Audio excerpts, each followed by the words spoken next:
The night settles softly upon the hills. A silver hush covers the world. And beneath the still sky, the heart grows quiet. In the calm of evening, the dust of the day begins to fade. The noise of the world loosens its hold. And the weary soul feels the longing rise once more, the ancient, familiar ache to be near to God. It begins as a whisper, a small stirring within, like the first ripple upon a still pond when the wind gently breathes. The stars gleam above, distant, unchanging, yet even they seem to hum with a memory of his voice. A memory of the one who spoke them into being. Somewhere deep within, the soul remembers too. Remembers the sound of running water, the echo of laughter in the temple courts, the joy of praise rising like incense. And then the silence that followed. Now, the heart is still, waiting, listening, searching for that sound again. As the world slows, the psalmist rests beneath the weight of memory. He looks toward the horizon where dusk folds itself into night. The air is cool, and every breath feels heavy with unspoken prayer. It is in moments like this, when words fall away, that the spirit begins to speak in sighs too deep for language. And the longing of the heart becomes its own kind of worship. The stillness is both comfort and ache. Comfort because God once felt near. Ache because his nearness now feels distant. Yet even in the distance, there is a quiet knowing. For the one who waits with faith, silence is never truly empty. It is only the space between breaths, between the echoes of God's voice. And so the psalm begins not with triumph, but with yearning. Not with answers, but with thirst. The deer in the wilderness lifts its head, nostrils trembling in the dry air. Its legs tremble with fatigue. Its eyes glisten beneath the faint moonlight. It searches, desperate, for the stream it remembers. The psalmist feels the same, that holy restlessness, that tender ache that draws the soul toward its source. It is not despair. It is the sacred ache of love, love that cannot be satisfied by anything less than the presence of God Himself. As the night deepens, the wind stirs the leaves, soft, rhythmic, like the pulse of prayer. And he closes his eyes, breathing slow, feeling the weight of heaven pressing close, though unseen. He thinks of the days when joy came easily, when his voice joined the multitude in song, when every sunrise felt like a promise kept. When laughter echoed between the temple walls and he could taste the sweetness of belonging. Now that memory feels like another life. But even in longing, faith lingers. For what is yearning but love remembering its home? He whispers no words, only lets his heart bow low, the way a flower bends beneath dew. Somewhere beyond the quiet hills, a river still flows. Unseen, unbound, steady in its course. And though he cannot yet hear it, the psalmist trusts it's there, the living water, still running beneath the earth of his sorrow. In this still beginning, he does not ask for deliverance. He only listens, waiting for the silence to turn into presence. There is a peace in this waiting. A peace that does not come from answers, but from surrender. To sit beneath the stars, to breathe, to long, and to know that even the longing itself is a sign that God is near. The night hums softly. The deer moves through the shadows. The stream lies hidden somewhere ahead. And the soul, weary and parched, takes its first slow step toward the sound of living water. The psalmist does not rush the silence. He lets it linger, lets it hold him. Because within the quiet, faith begins to breathe again. And though no voice is heard, heaven is listening. The story of the soul begins here, in stillness, in hunger, in the tender space between sorrow and hope. The heart learns again that God is not far, only waiting to be found by those who seek Him in the hush of night. And so, as the stars glimmer like distant prayers, the psalmist whispers softly to the darkness, not to be answered, but to be heard. His voice fades into the wind, carried toward the unseen river, toward the promise that every thirst will one day be quenched. The night rests. The soul rests. And the journey toward living water has begun. The dawn breaks gently across the horizon. A pale light gliding across the valley, touching the stones, the grass, and the dust with its quiet grace. The psalmist opens his eyes, and for a moment he listens, to the stillness, to the hum of morning, to the faint rustle of life waking again. Yet even in the golden calm of sunrise, the ache within his heart does not fade.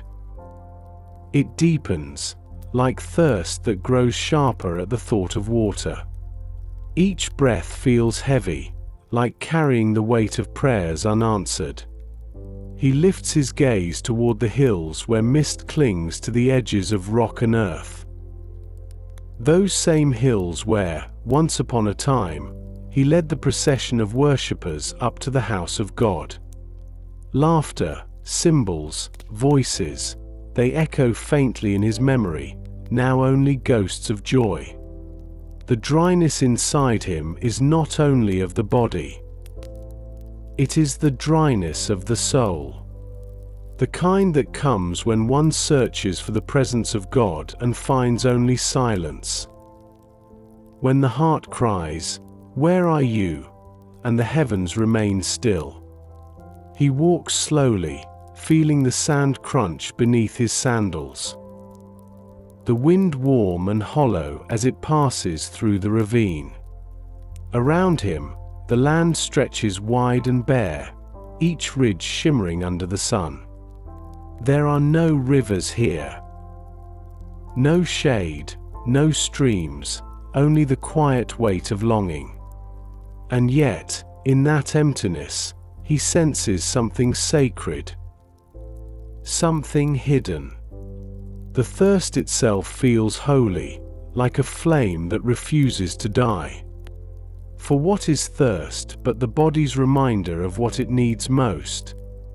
And what is spiritual thirst but the soul remembering its maker?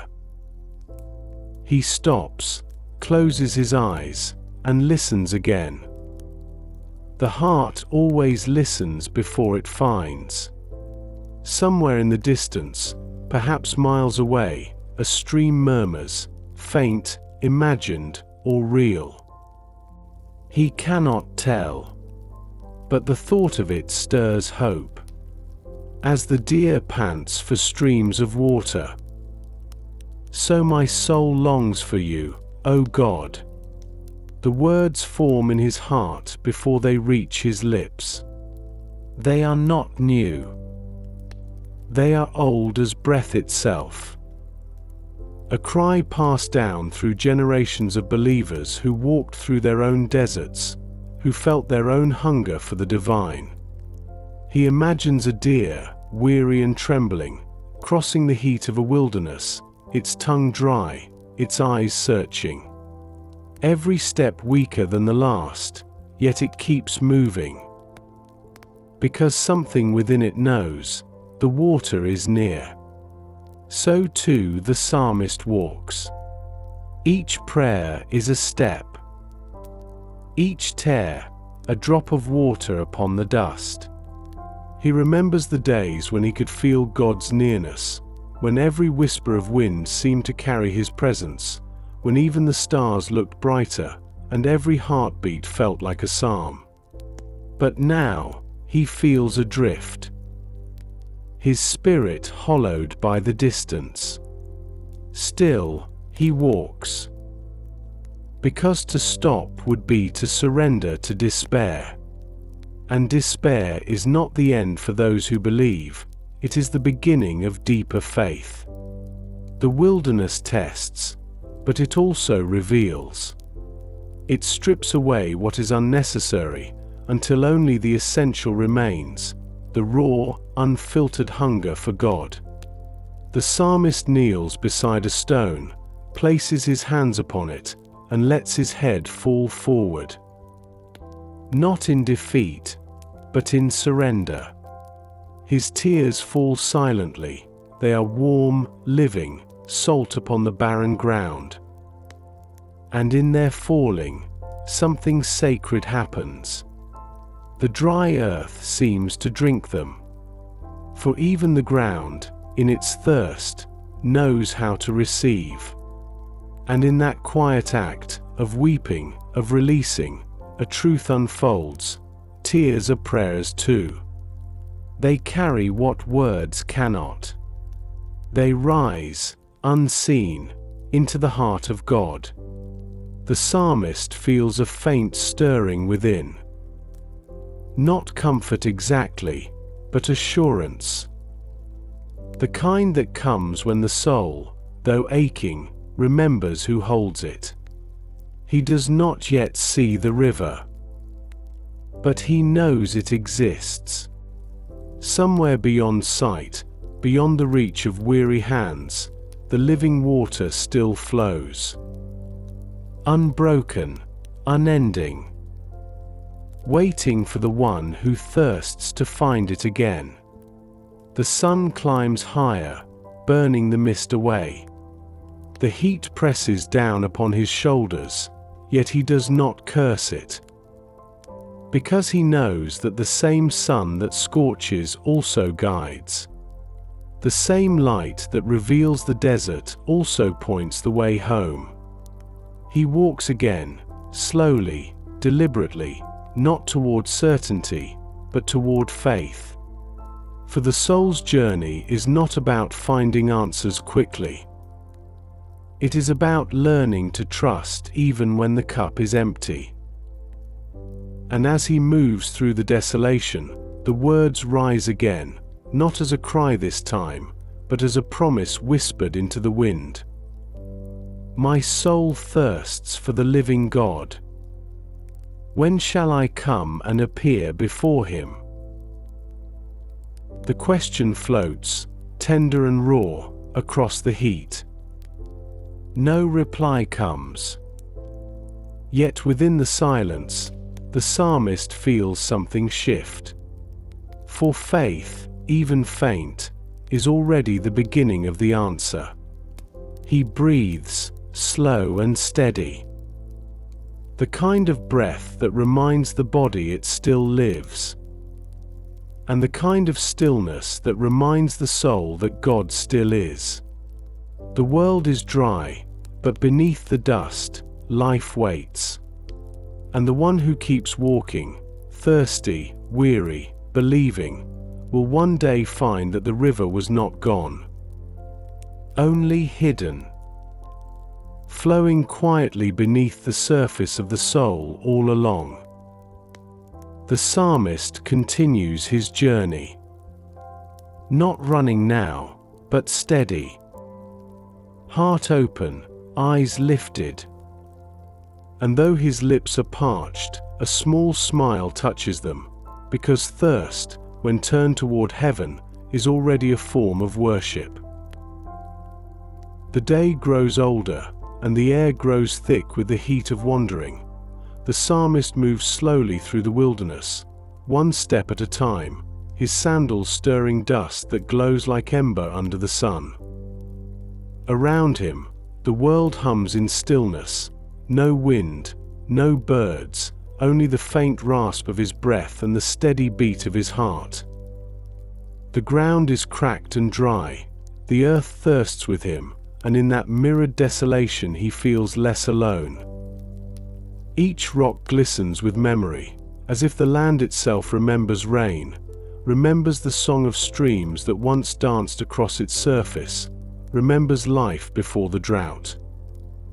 And just as the land remembers water, his soul remembers God. He recalls the sound of water flowing over stone, a melody that once lulled his heart into peace. The memory feels close, and yet far away, like a dream that fades upon waking. He tries to hold on to it, but it slips between his fingers, like water itself. His lips part, whispering words not meant to be spoken to others, only to heaven, only to the silence that listens better than any ear could. "My tears have been my food day and night," he murmurs inwardly, not as complaint, but confession. The tears come again, and he lets them, for even tears are holy when the heart weeps for God. The salt of sorrow becomes his prayer, falling upon the dust, glistening beneath the harsh light. He feels the weight of absence, like an ache in the bones, yet it is in this emptiness that he begins to sense something deeper. He realizes that the wilderness is not punishment, it is invitation. A place where everything false is stripped away, and only truth remains. The truth that without God, even the sweetest waters taste of nothing. He walks onward, his eyes scanning the horizon, searching for a shimmer of life, a leaf, a shadow, a sign that water still exists. But all he sees is distance, stretching endless and silent before him. And yet, he does not stop. For deep within, something stronger than exhaustion begins to whisper, "Keep walking, the spring is near." Oi. Faith, even small and trembling, has its own language, one the desert cannot silence. It speaks not in words, but in the quiet rhythm of hope. Each step becomes a kind of prayer, each heartbeat a psalm of trust. The heat presses down, his robe clings to his skin, his lips dry and cracked, but his spirit does not break.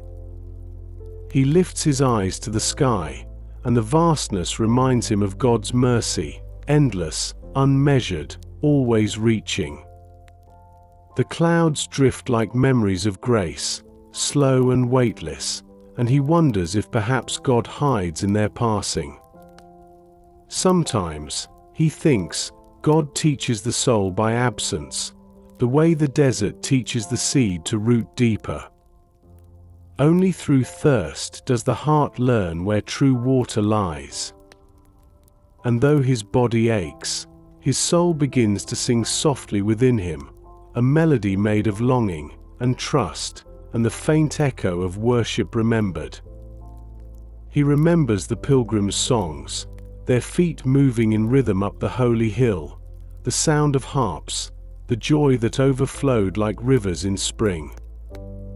Those days seem far away now, yet the memory warms him, like fire flickering in the cold. Even in exile, memory becomes his sanctuary.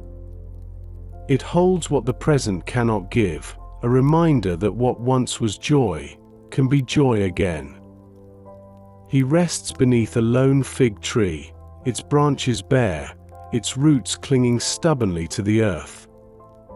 He sits in its shadow, thin though it is, and closes his eyes. In the silence, he imagines again the cool rush of the stream, the gentle murmur of water over stone, the way it glowed beneath the sun as if light itself had turned to liquid grace. His heart aches, but also steadies, because though his body has not found the stream, his soul has begun to remember the way.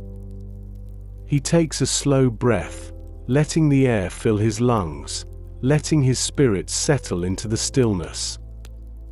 The silence no longer feels empty, it feels expectant, like the hush before rain.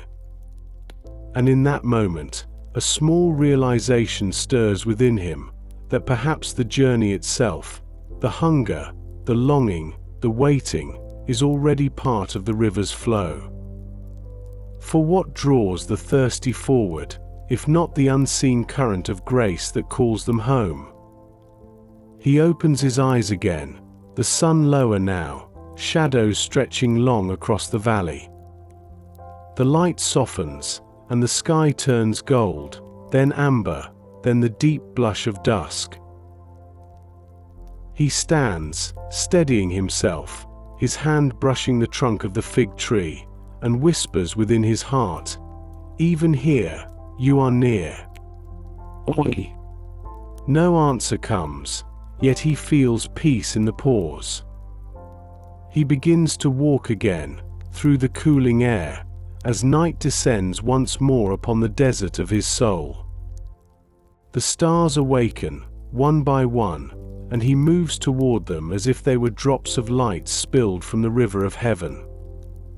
And though the stream is still unseen, his spirit knows, he is getting closer. The night deepens, and the world grows soft again beneath its veil of quiet. The psalmist walks slowly through the dim valley, where shadows stretch long and the air cools around him like a blessing. His feet ache, his robe carries the dust of many miles, but his heart, though tired, has begun to glow with a faint warmth of remembrance. He finds a place to rest beside a low ridge of stone, its surface smooth, shaped by years of wind and time. The stars above shimmer like the eyes of old friends, steady, watching, unblinking. He tilts his head back and breathes, the kind of long breath that seems to draw in not just air, but peace itself.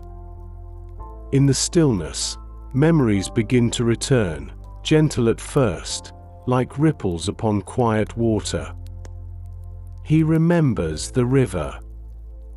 The sound of it was like laughter made of light, running clear and free over polished stones. He can almost hear it now, that sacred melody that once filled his heart with joy. The water had been cool against his hands, his reflection alive upon its surface. He remembers the faces too, the people gathered for worship, voices lifted high, the music of psalms rising through the air. There were torches, drums, the scent of incense carried by the wind. The temple gates stood open wide, and every heart that entered felt like coming home. He remembers his own voice joining theirs, not as one among many, but as a soul among souls, one great river of praise flowing toward the throne of God. How bright those days were! How full of life! He closes his eyes, and the memory shimmers more clearly. He can feel the vibration of the songs through his chest, the warmth of the sun on the stones of Jerusalem, the laughter of children running between the pillars. Those were days when God felt near, not only near, but present in every heartbeat. There had been no distance, no wandering, no drought. Every step had felt guided, every word answered. Now, those days seem distant, but the memory of them carries strength. For what was once real can be real again. The river may vanish from sight, but it never truly ceases to flow. He whispers into the night, "I remember these things, as I pour out my soul within me." The words drift like incense into the darkness. It feels strange how memory can both heal and hurt. It brings joy, yet deepens the ache. And yet, even in that ache, something within him stirs, a quiet defiance against despair. If he remembers, it means the river is not lost. It means the song still exists somewhere, even if far away. For memory is a thread that ties the past to the present, and through it, faith finds its way home. He sits in silence for a long while, the stars above turning slowly in their ancient rhythm. The cool air brushes his face, gentle as grace. Somewhere, a night bird calls, distant and mournful, yet strangely comforting. In the depth of his soul, he begins to understand that longing itself is not a curse, but a kind of prayer. The ache for God is already communion. The thirst is already the beginning of being filled. He places his hand upon his chest, feeling the slow rhythm beneath it, and realizes the river has not stopped flowing. It runs quietly within, beneath sorrow, beneath doubt, beneath all that seems dry. Still there, still alive. The psalmist leans back against the stone, his eyes half closed. The night sky unfolds above him like a great canopy of promise. He watches as a star shoots across the heavens, and for a brief moment, light moves where there was only darkness. He smiles faintly, not at the star itself, but at what it reminds him of. God's presence may feel distant, but even the smallest spark of faith can pierce the endless night. He begins to hum softly, a tune remembered from the temple days. It is slow, fragile, but it carries warmth. The melody drifts through the valley like a secret shared between heaven and earth. As the final note fades, the silence that follows feels different, not empty, but alive. Like the hush that lingers after a prayer that has been heard. He realizes then that though he is far from the river he once knew, he carries a well within him. A quiet reservoir of grace, filled not by sight, but by trust. He bows his head gently, and a single tear falls, not of sorrow this time, but of remembrance made whole.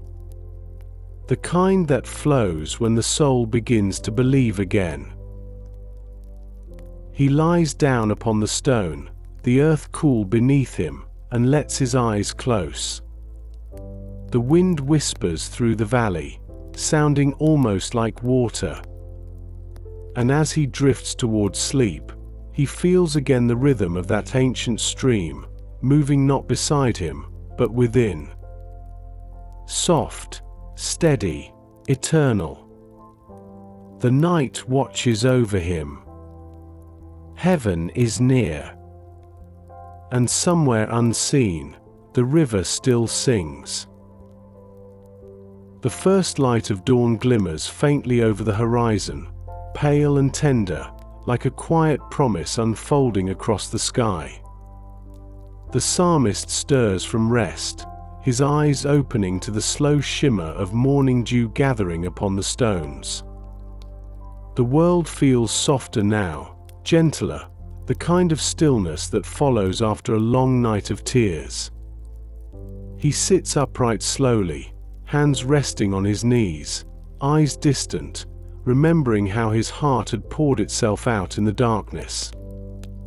The traces of tears still mark his cheeks, but they glisten now in the morning light, not as signs of sorrow, but as sacred evidence that his soul still lives. He breathes deeply, the cool air filling his lungs, carrying the faint scent of distant rain. The air feels alive, as though heaven itself had drawn closer during the night. And yet, the ache remains. The heart still whispers its quiet hunger for God, that deep, unrelenting thirst that no comfort can satisfy. He closes his eyes again, and in the hush of dawn, he lets the weight of it rise, the ache, the loneliness, the unanswered prayers. But he does not fight it. He lets it come, the way one lets the tide return to shore. For he has learned that tears, when given to God, are not wasted. They are gathered like pearls, kept in the hands of the one who hears even the cries that never find words. My tears have been my food day and night, the psalmist thinks again, his lips barely moving. And as he repeats it in his heart, the meaning deepens. It is not complaint, it is confession. That even in sorrow, he has not turned away from God. That even when joy fled, faith remained. He remembers how many nights he has spent like this, awake, whispering prayers into the dark, hoping for an answer that does not come. And yet, somehow, the very act of praying has kept him alive. Each tear shed in faith has become a seed of hope. He gazes at the horizon, where the sun now begins to lift itself over the ridge. The light spills across the land, touching the barren hills, turning them gold. The same hills that once looked empty now seem alive, the light revealing what darkness had hidden. He feels the warmth upon his skin, gentle, healing. For the first time in many days, he feels seen. Not by men, not by the world, but by God himself. And in that warmth, he feels the faint rhythm of renewal. The soul that wept is beginning to breathe again. He stands slowly, stretching his weary limbs, and looks to the east. The sun glows fierce and steady now, a symbol of constancy, of grace that never truly fades. As he walks forward, his shadow falls long behind him, and he realizes something, that even his shadow exists only because the light shines upon him. He smiles faintly, because even sorrow has its place within the light of faith. Each tear that once fell into the dust now feels redeemed. Each sorrow now seems to carry its own kind of beauty. The kind that only the broken-hearted can see. He thinks of all the times he cried out to God in pain, the nights when silence was the only reply. And now he understands that silence too is an answer. The silence was not absence, it was listening. He pauses by a small hollow in the earth, where morning dew has gathered between the stones.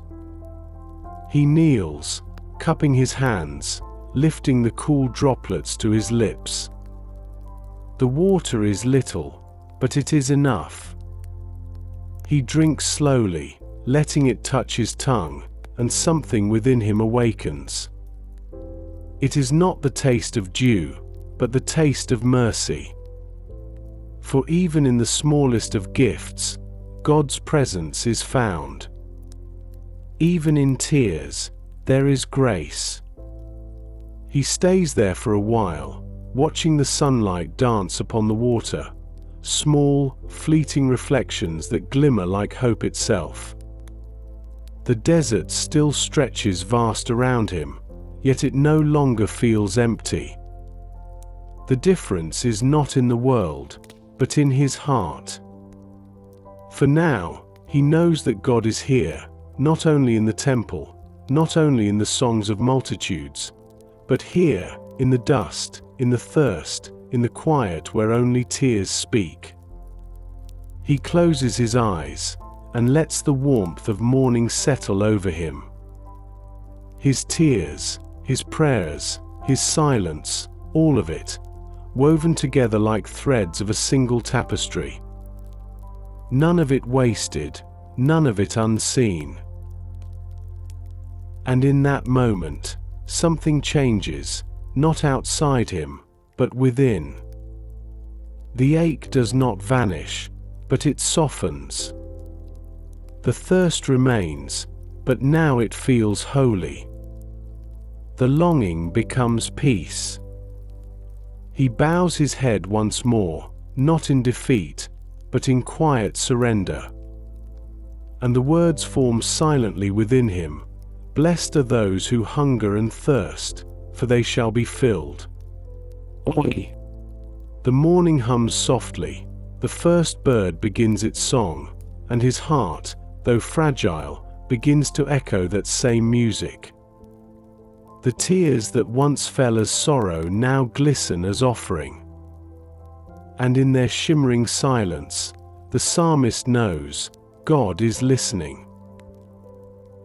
The sun climbs higher, and the air grows warm again, gentle waves of heat rising from the stones as the valley slowly awakens. The psalmist walks onward, his steps quiet, his robe brushing softly against the dust, his mind turning inward toward the murmuring voice that will not be still. Within him, a question stirs, the same one that has lingered for days, for weeks perhaps. Why are you cast down, O my soul, and why are you disquieted within me? Oi! He breathes the words slowly, not as a rebuke, but as a reflection, an echo of the struggle that lives inside him. It is strange how the heart can know that God is near, and yet still feel alone. How faith can exist beside sorrow, how hope can whisper even as doubt speaks loudly. He looks toward the hills, their shapes softened by haze, their silence ancient and wise. The wind moves gently through the canyons, carrying the faint scent of wild herbs, the sound of distant birds calling to one another. The world feels alive, yet his soul trembles still. He sits upon a rock and lowers his head into his hands, his fingers tracing the lines of his palms, as though searching there for answers written long ago. Why are you cast down, O my soul? He repeats again, quieter this time, as if speaking not to God, but to himself. The question is not one of accusation, it is the cry of a heart trying to understand its own ache.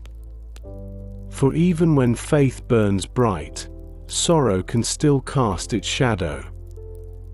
And so he lets the question linger, without needing to chase it away. He begins to realize that God sometimes speaks not through answers, but through the courage to keep asking. For to question is not to doubt, it is to reach.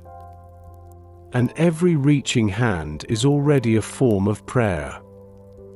He lifts his face to the light, the sun warming his closed eyelids, the faint hum of wind circling him like a song without words. Hope in God, he whispers to his own trembling heart, for I shall yet praise him, the help of my countenance and my God. Oi! The words feel fragile at first, but as they leave his lips, they begin to settle deep within him, like seeds falling into the soil of his soul. Seeds do not bloom instantly, they rest, they wait, they trust the unseen rain. So too must faith. He opens his eyes, and the world seems to shimmer with quiet meaning. The same stones that once seemed lifeless now gleam softly under the sun, as though each one holds a secret, that endurance itself is a form of worship. He stands again, his posture slower now, steadier. The heaviness within him has not disappeared, but it no longer defines him. It is simply part of the landscape, like the mountains and the valleys that shape the earth. And within that acceptance, peace begins to take root. He walks through the open plain, the horizon stretching far and wide, endless like mercy. As he walks, he begins to notice small things, a sprig of green breaking through the dust, a bird dipping low toward the earth before rising again toward the sky. Life persists, quietly, faithfully. He smiles faintly, realizing that the world reflects the same truth his heart is learning, that even in dryness, life continues to seek the light. The ache within him still speaks, but now its voice sounds different, gentler, as though softened by hope. It is no longer the voice of despair, but of desire, desire for God, desire for closeness, desire for the return of joy. He remembers now the sound of his own voice among the worshippers, the echo of praise that once rose freely from his lips. He realizes that though he cannot sing it now, the song is still within him. It waits quietly, like dawn waiting beneath the horizon.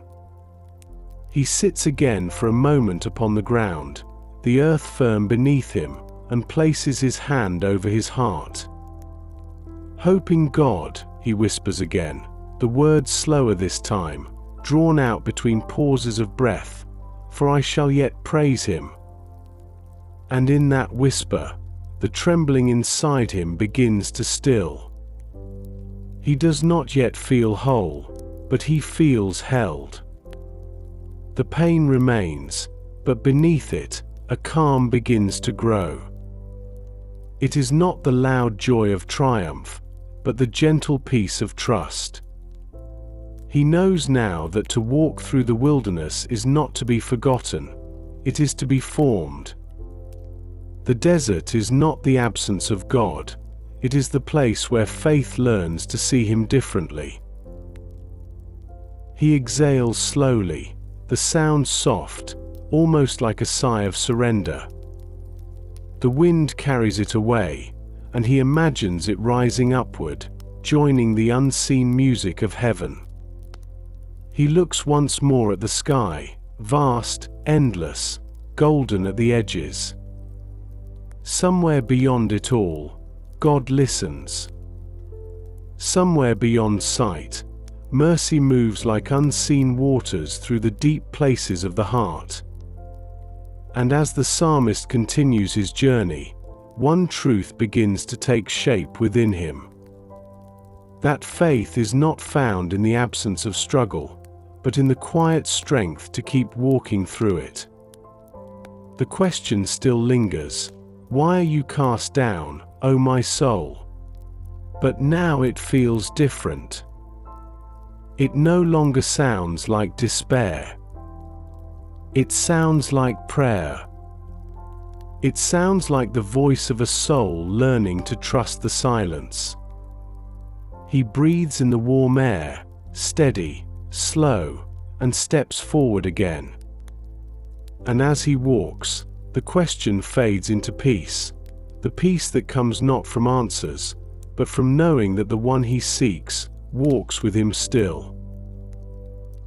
The evening light begins to soften, golden threads of sun weaving through the clouds, stretching long across the hills and settling upon the psalmist's face. The heat of the day fades, replaced by a quiet coolness that moves gently across the land, carrying with it a hush, a sense of presence. The psalmist slows his steps, letting the silence speak, for he feels it, that subtle awareness that he is no longer walking alone. The air changes, not in sound or sight, but in feeling. The way the heart suddenly stills when grace draws near. The God who seemed distant all this time begins to make himself known, not through thunder, not through miracles, but through stillness. The psalmist stops beside a small hollow between two stones, where the air hums softly as if echoing a hidden voice. He closes his eyes, his breath slow and deep, and listens. No words come from heaven, no flash of light or rush of wind. Only the deep quiet of creation breathing as one.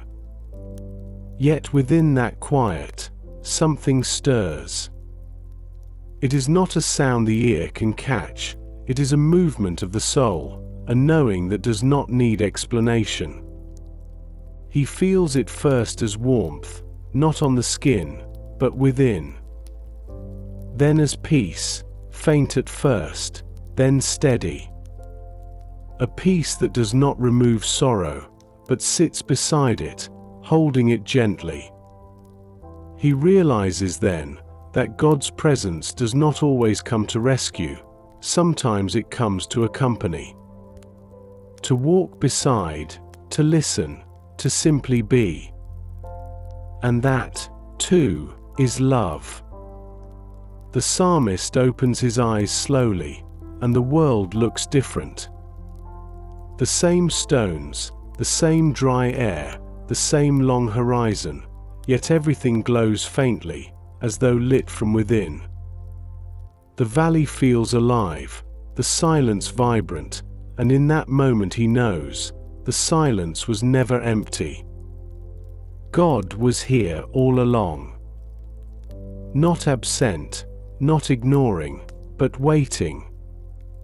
Waiting for the soul to grow quiet enough to hear. Waiting for the heart to lay down its striving, and simply rest. He kneels upon the earth, not out of duty, but out of awe. The ground beneath him feels warm, sacred somehow, as if the presence of God has soaked into its dust. His hands tremble slightly as he rests them upon the soil. This same earth that had felt barren now feels holy. For every place the soul meets God becomes sacred ground. Tears come again, but they are different this time. Not the tears of sorrow, but of recognition. The tears of one who finally sees what was unseen all along. He does not try to speak, for there are no words needed.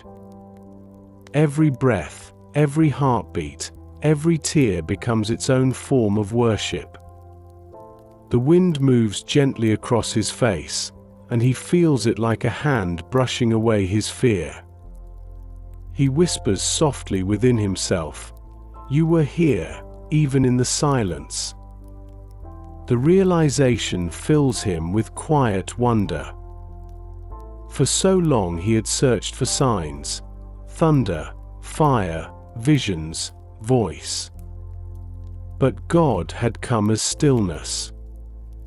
And within that stillness, he had found the truest presence of all. He stays there for a long time, unmoving, eyes closed, heart wide open. The silence is no longer heavy, it breathes. The darkness no longer lonely, it feels alive. He begins to understand what faith truly is. Not seeing, not feeling, but trusting the unseen nearness of God even when every sense fails. The psalmist lifts his head slowly, the last light of the sun brushing against his brow. The valley glows in shades of amber and blue, and the shadows lengthen softly around him. He watches as the first star appears, and it feels as though heaven itself has opened its eyes to meet his gaze. He breathes out, slowly, deeply. The kind of breath that carries peace on its exhale. The kind that releases the ache he has held for so long. For the first time in many days, his heart is quiet. The thirst remains, but it no longer feels desperate. It feels like worship. The psalmist understands now that silence is not God's absence, it is his language. The stillness between the heartbeats, the pause between the prayers, all of it filled with his unseen presence. He looks once more toward the horizon, and the faint silver of night begins to rise. The stars shimmer softly above the quiet land, each one a small echo of divine mercy. And beneath their watchful glow, he whispers again within his heart, not pleading, not questioning, only remembering. You are with me, always. The words rest upon the air, light as breath, and vanish into the night. But in their vanishing, he feels them answered. He stands once more, taller now, not because the journey is over, but because the fear that once bent him low has lifted. The God who seemed silent is nearer than his own breath. The wilderness no longer feels like exile, it feels like communion. The psalmist walks again into the deepening dusk, each step a prayer, each breath a hymn. And the silence, that great silence he once feared, now walks beside him, not as emptiness, but as the voice of God, too vast for words. The night has fully come, the valley wrapped in blue shadows, the stars spread wide like promises across the endless dark. The psalmist walks beneath them, slow and unhurried, his footsteps making no sound upon the earth. The stillness around him feels alive now, no longer hollow, but humming softly with hidden life. As he walks, a thought begins to rise within him, gentle as dawn before it touches the sky. It is the whisper of hope, faint but certain, a warmth that begins deep in the soul and moves outward. The kind of hope that does not depend on what is seen, but on what is known, quietly, deeply, beyond proof. He remembers the words that once came to him in darkness, "Hope in God, for I shall yet praise him." He repeats them again, this time not as command, but as comfort. The words no longer feel like an effort, they flow naturally, like a stream finding its way through stone. He feels that stream within him now, not yet visible, but undeniably present. It moves in rhythm with his breath, a steady, unseen current of grace. He pauses beneath a small outcrop of rock and looks up toward the stars. The sky seems vast enough to hold every prayer ever spoken, every sigh ever lifted from earth to heaven. And he realizes that though his own voice feels small, it joins a greater song, one sung by every heart that has ever longed for God in the dark. The psalmist smiles faintly, because in that thought, he no longer feels alone. Hope, he understands now, is not born in comfort, but in the ache for something more. It is the flame that survives the night because it refuses to go out. He sits upon the earth again, and the dust clings softly to his robe, grounding him, reminding him that he is made of the same soil that thirsts for rain. Deep calls to deep, he whispers, though he has not yet reached that verse, his heart feels it coming. The echo of hope grows stronger with each breath. He imagines the deep places of the earth calling out to the deep places of heaven, and somewhere between them, the soul stands, listening. He gazes at the horizon, faint silver lines marking where the moon begins to rise. Its light falls across the stones like a quiet benediction, each glimmer a reflection of something eternal. Hope, he realizes, does not erase sorrow, it transforms it. It turns the wound into a doorway through which light can enter. And that light, however small, becomes enough to see the way forward. He closes his eyes and lets the silence cradle him. The memories of his tears return, but now they do not sting. They feel different, softer, sanctified. Every drop that fell was part of the river that now begins to flow again inside him. He remembers the laughter of worshippers from long ago, the sound of the harp, the chorus of joy that filled the courtyards. Those memories no longer ache with absence, they shimmer now as promises of what will be again. I shall yet praise him, he whispers once more, slower, gentler, as though savoring each word. The wind stirs through the valley, carrying with it a faint, almost musical sound, a vibration so low it feels more like heartbeat than noise. The psalmist stills himself to listen, and in the rhythm of that invisible song, hope pulses steady within him. He thinks of the deer again, that small creature trembling in thirst, wandering through the wilderness in search of streams. The image no longer feels desperate, it feels brave. For the deer's thirst is what leads it to water. Its longing is not weakness, it is direction. And so it is with the soul.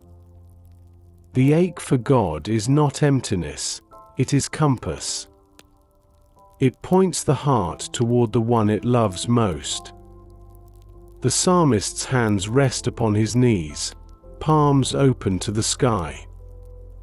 He does not ask for anything now, he only receives. The night breeze cool against his skin, the starlight soft upon his face, the quiet joy of simply knowing that God is. He breathes deeply, slowly, as though each breath draws life back into his spirit. The silence stretches, vast and kind. And somewhere within it, he feels that faint voice again, not from without, but from within. Be still, and know. The words drift like fragrance through the air, unspoken, yet unmistakable. They move through him like ripples on the surface of calm water. And he understands that hope is not something he must create. It already exists, always has. It only waits for the heart to quiet itself enough to hear it sing. He opens his eyes once more, the moon now high above him, a silver crown over the silent land. The light falls across the valley floor, revealing tiny rivulets winding through the rocks, not yet rivers, but beginnings. He smiles again, softly. For the earth mirrors the heart. What begins as a trickle of hope will, in time, become a stream of praise. He stands, dusts his hands lightly against his robe, and looks to the east, where night begins to pale. Morning is far away still, but it is coming. He can feel it in the air, the faint promise of light waiting beyond the edge of dark. He begins to walk again, slow, steady, peaceful. The ache remains, but it hums now with hope. The silence remains, but it sings now with promise. And the psalmist, once bowed by longing, now walks upright, guided by that quiet, glowing certainty that even when he cannot see the river still flows. The night deepens again, a stillness so vast it feels like the sky itself is holding its breath. The psalmist walks through the open plain where shadows stretch endlessly, and the moon lays a silver path before his feet. Each step feels lighter than before, not because the journey has ended, but because his heart has begun to rest in trust. He stops at a ridge overlooking a deep ravine, the earth falling away beneath him like the hollow of a great vessel. From somewhere far below, he hears it, faint at first, then clearer, the low, steady sound of rushing water. It echoes softly against the stone walls, rising and falling in rhythm with his heartbeat. He closes his eyes, and for a moment, the world disappears. There is only that sound, the whisper of water flowing through the dark. And deep within, something answers. Deep calls to deep. The words come not from his lips, but from the soul itself. A sacred conversation, one that happens beneath language, beneath thought. The deep longing within him responding to the deep love of God. It is as though heaven and earth are meeting within him, the eternal reaching down to touch the mortal, the unseen answering the unseen. He feels it like a vibration, gentle, steady, flowing through his chest, his hands, his breath. The water roars softly below, not fierce, but full of life. The psalmist kneels at the edge, peering down into the darkness where moonlight dances upon moving waves. The current glows faintly, like veins of silver threading through the black. He watches, entranced, as the river coils and bends, unhurried, yet unending. And he understands that this is what faith looks like. Moving unseen through the depths, powerful, constant, shaping what it touches, even when the surface seems still. The deep within him stirs again, no longer with despair, but with recognition. The longing that once felt empty now feels full, not of what he can see, but of what he knows is real. He bows his head low, whispering softly between breaths, "Your waterfalls have swept over me, your waves and breakers have rolled over my soul." The words are not sorrow now, they are surrender. He is no longer fighting the current of God's will, he is letting it carry him. The air around him cools, a soft mist rising from the gorge, touching his face like a caress. He breathes it in slowly, deeply. The scent of water, of stone, of life hidden within darkness. He feels his heart opening wider, the walls he built through pain beginning to crumble. The water flows below, unseen but certain, and within him, something mirrors that flow. His soul, once rigid, begins to move again. Deep calls to deep, he whispers once more, slower now, reverently, as though speaking to the very heartbeat of the universe. He realizes that the deep within him, his pain, his longing, his need, is not a flaw, it is the place where God's depth meets his own. The ache is not distance, it is invitation. The tears he once thought were signs of weakness are now rivers through which grace travels. He leans forward, his hands resting upon the earth, the stones cool beneath his palms.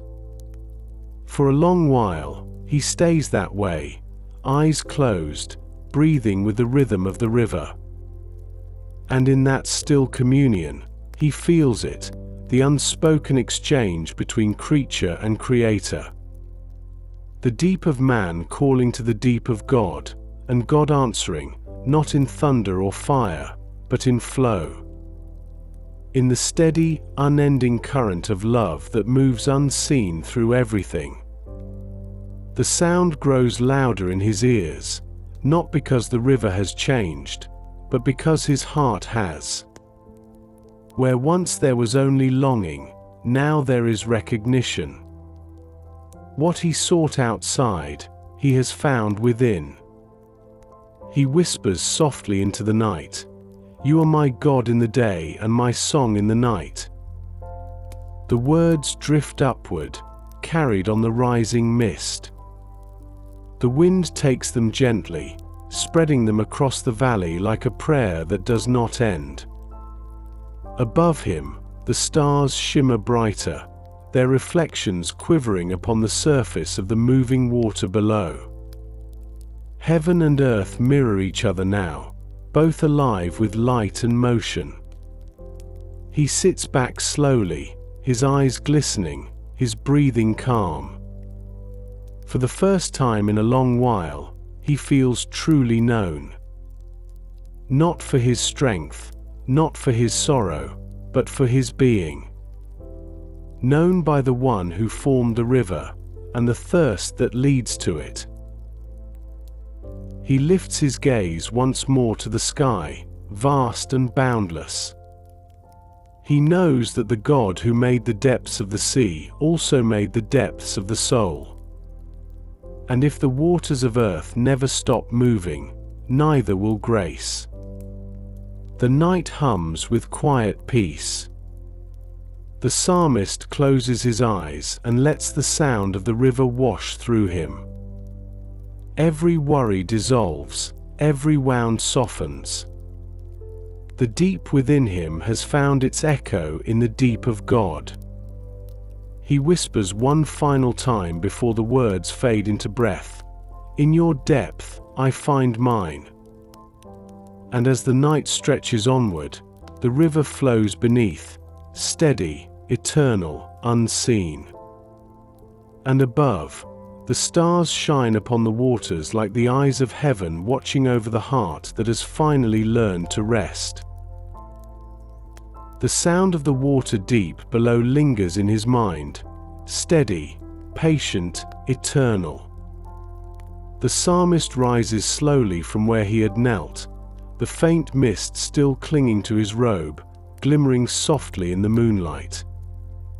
The air feels cool now, the wind whispering over the ravine like a breath from heaven. He begins to walk again along the ridge, each step guided by the rhythm of that unseen river below.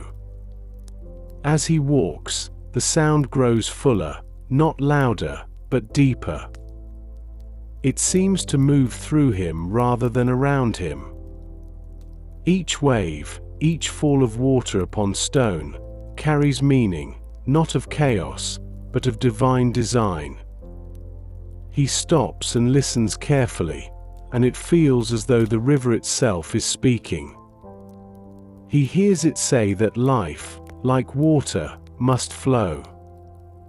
It must move through seasons, through joy and through pain, through silence and through song. The psalmist realizes that his sorrow was not a still pool. It was a current, leading him closer to the heart of God. He steps to the very edge and looks down again. The moonlight catches a cascade spilling over the rocks, small yet endless. He watches it tumble, shimmer, vanish, only to rise again in mist. It is beautiful and wild. The water does not resist its fall, it surrenders to gravity, and in that surrender, it becomes radiant. The psalmist smiles faintly, for he understands, that is what the soul must do. To let go of the illusion of control, to fall into God's will, not as defeat, but as trust. For even the fall is part of the flow. He lifts his hands slightly toward the sky, palms open to the air, and breathes deeply. The wind moves through his fingers like water, cool and alive. He feels his heart loosen further, the resistance melting away. He no longer fears the descent, for he knows the hand that carries him. He closes his eyes, listening again to the rush below. It grows in his ears until it fills everything, the sound of water meeting stone, of power wrapped in gentleness. The voice of many waters, strong, steady, yet tender. And he knows it. This is the sound of God's love. Endless, unrelenting, reshaping everything it touches. He remembers how he once feared these very waves. When life overwhelmed him, when grief came like floods, he thought he would drown. But now, standing here, he sees differently. The waters that seemed to crush him were also the waters that cleansed him. The floods that tore down were the same ones that carried away what no longer belonged. He whispers softly, "All your waves and billows have passed over me." And there is no bitterness in his tone. Only awe. For he realizes that nothing God allows to touch the soul is without purpose. Even the storms are part of the river's path. Even the breaking carries beauty.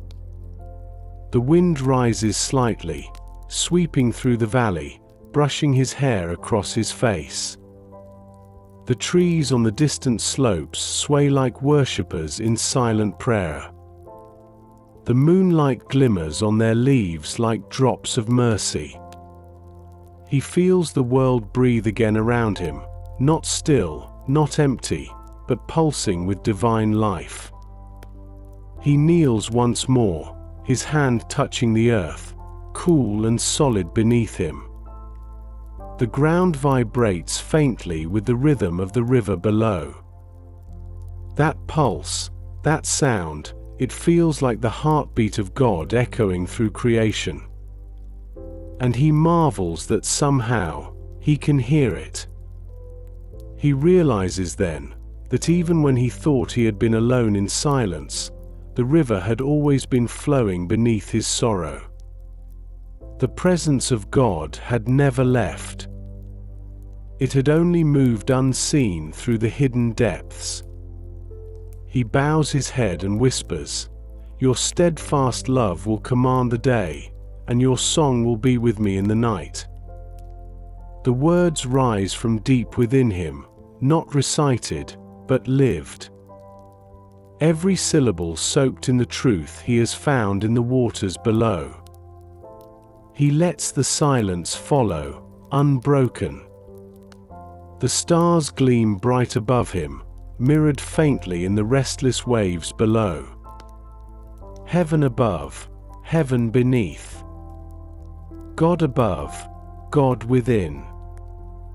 And he understands now that the journey of faith is not about escaping the floods, but about learning to float within them. To let the current carry him deeper into grace. To find rest even as the water moves. He lies back upon the ground, his eyes gazing upward. The night sky seems infinite, vast enough to hold his every thought. The sound of the river becomes a lullaby, endless, tender, alive. He breathes with it, in rhythm with creation itself. His mind drifts between wakefulness and rest, between prayer and peace. The boundary between the two blurs. His spirit floats, carried by invisible hands. And in that sacred in-between, he feels it once more, that mysterious communion of deep calling to deep. The Creator and the created speaking in silence. No words needed. No distance left. He smiles faintly as sleep begins to touch his eyes. The river below keeps singing. The night keeps breathing. And the soul that once feared drowning now rests within the very waters it once fled. The waves roll on. Not to destroy, but to cradle.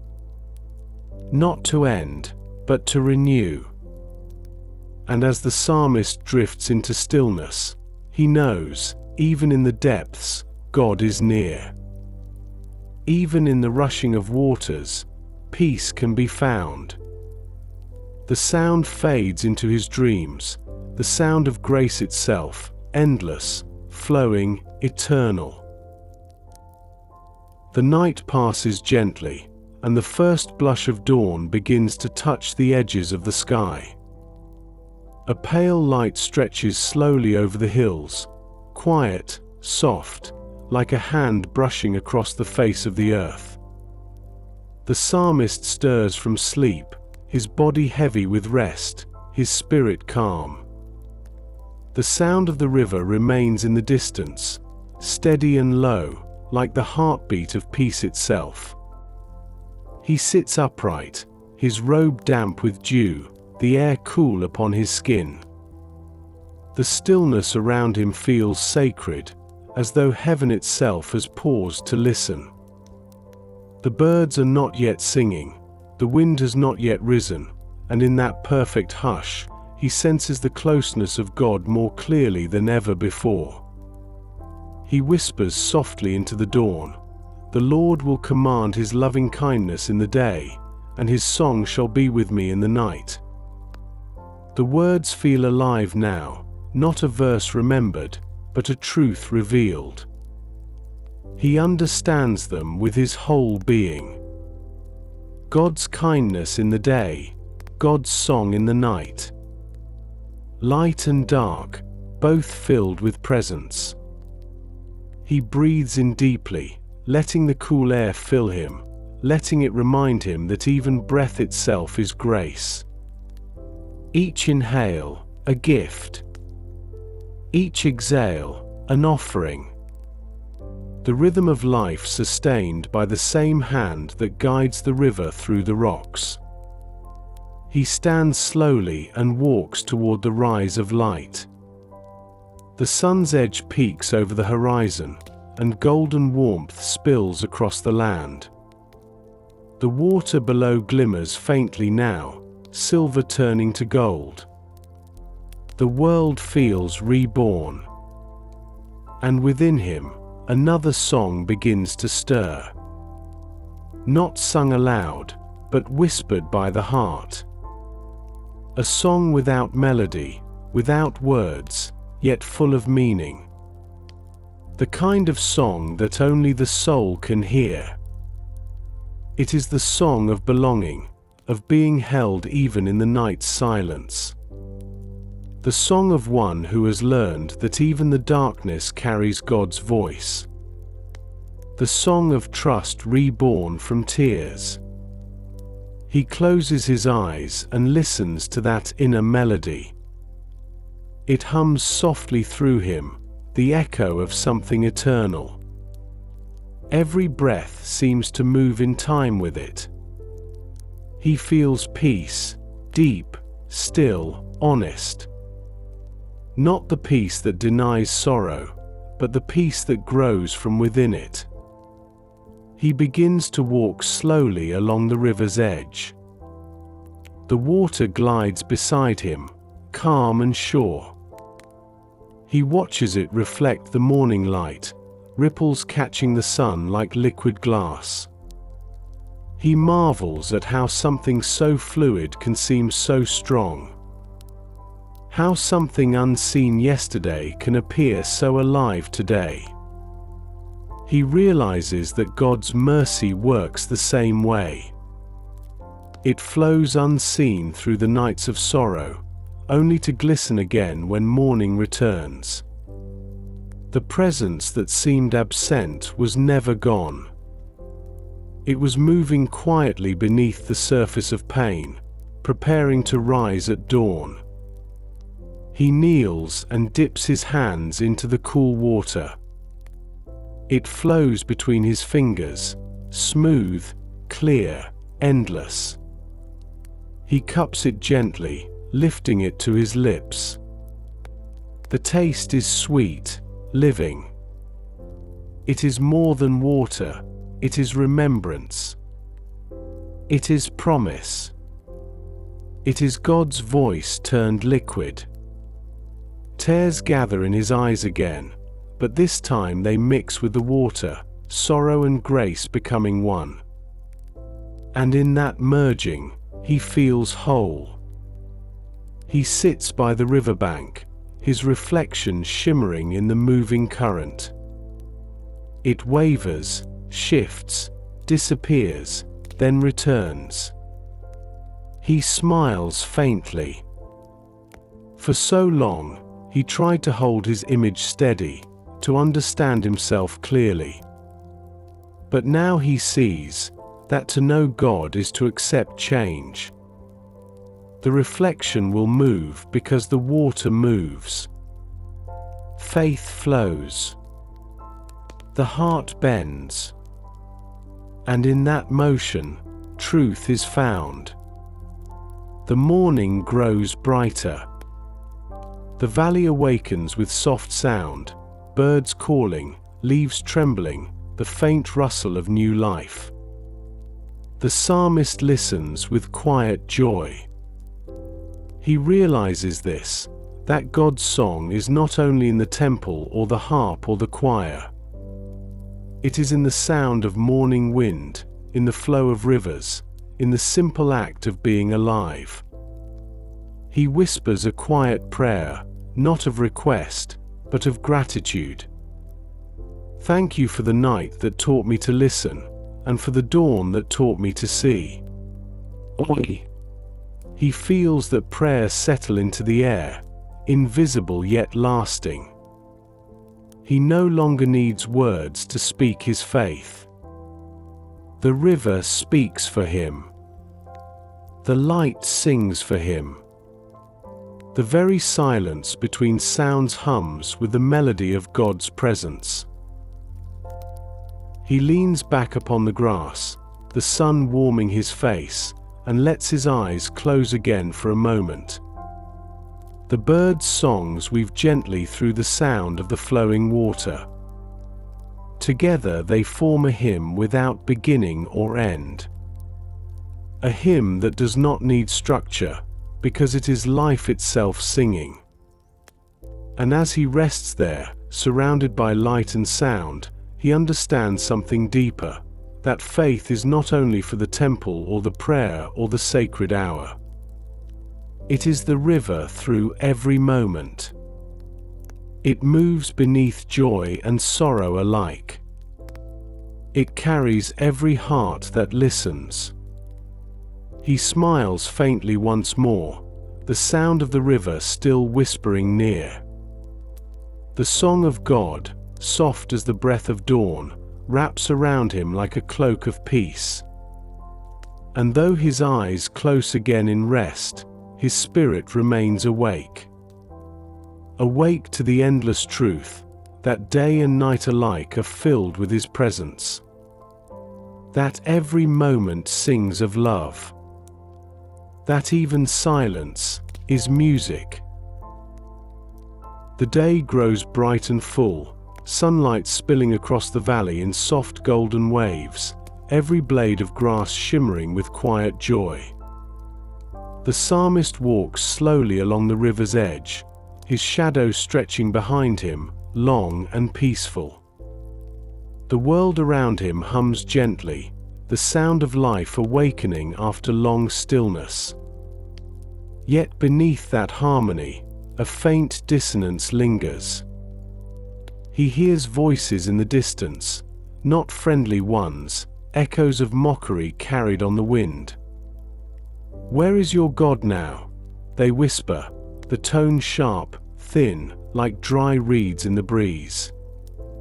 The words cut, not because they are true, but because they touch the tender place in his heart where longing still lives. He stops for a moment, his gaze fixed on the flowing water before him. The words echo again, from memory, from the world, from within. For doubt has many disguises, sometimes it wears the face of others, sometimes it hides in the corners of one's own heart. He closes his eyes and listens, not to the taunts, but to the river. The current moves unbothered, calm, steady. It does not stop to answer questions, it does not argue. It only flows. And he realizes that faith must learn to do the same. To move forward in trust, not to prove, not to defend, but simply to remain.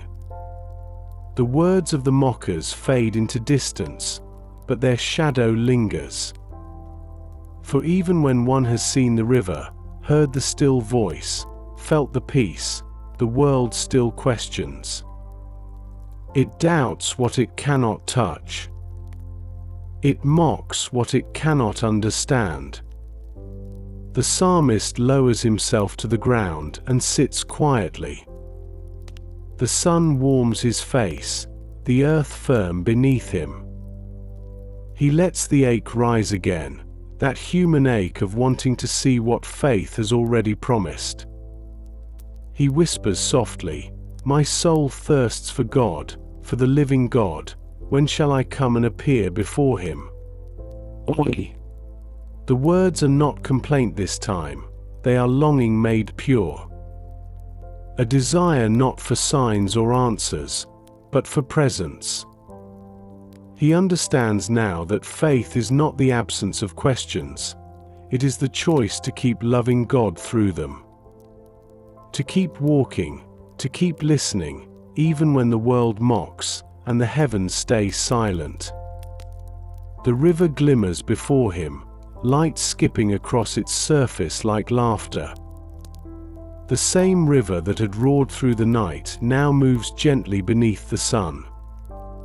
He watches the water swirl around the stones, each rock shaping the flow, yet never stopping it. So it is with the soul. The obstacles do not destroy faith, they define its path. He picks up a small stone and holds it in his hand. It is smooth, shaped by years of water passing over it. He turns it slowly between his fingers.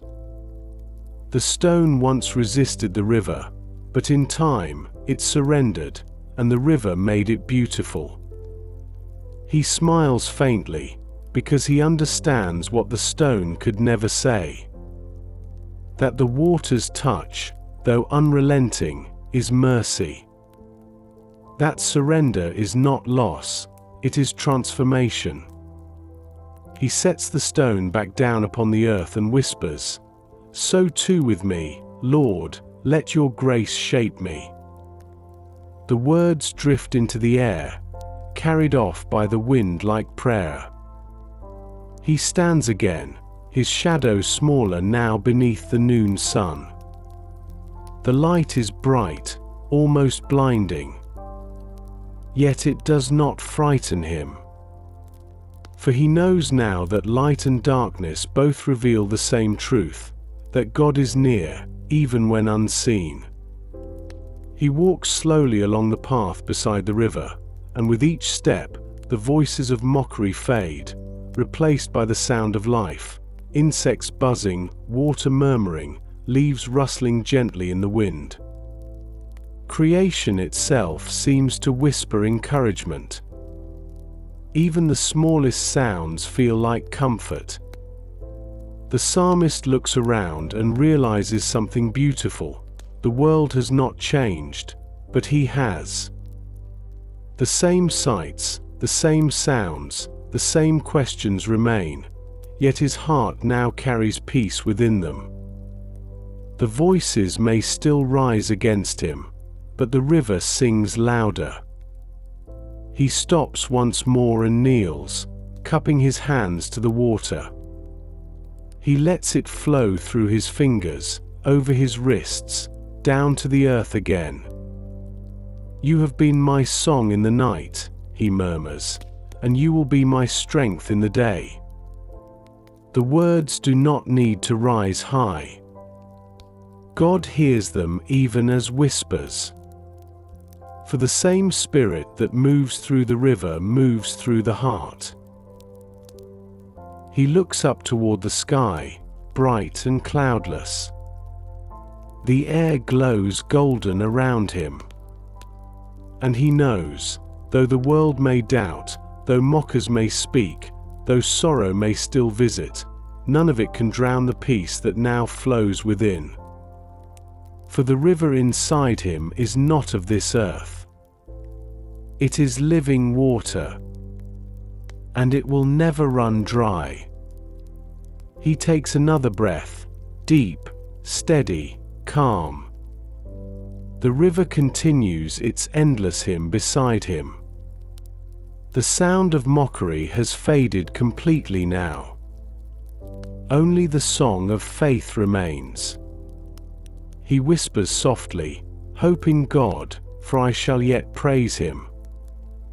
The words float on the air, weightless and true. The river answers with its own voice, a shimmer of light, a ripple of sound.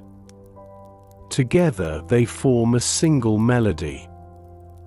And as the sun climbs high over the land, the psalmist continues his walk, no longer burdened by doubt, but carried by faith. The world may question where his God is, but he knows his God is here. In the silence, in the river, in the heart that refuses to stop believing.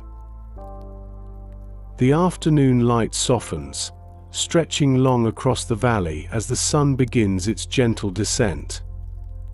Shadows lengthen, golden and tender, and the air grows cooler, touched by the scent of evening earth.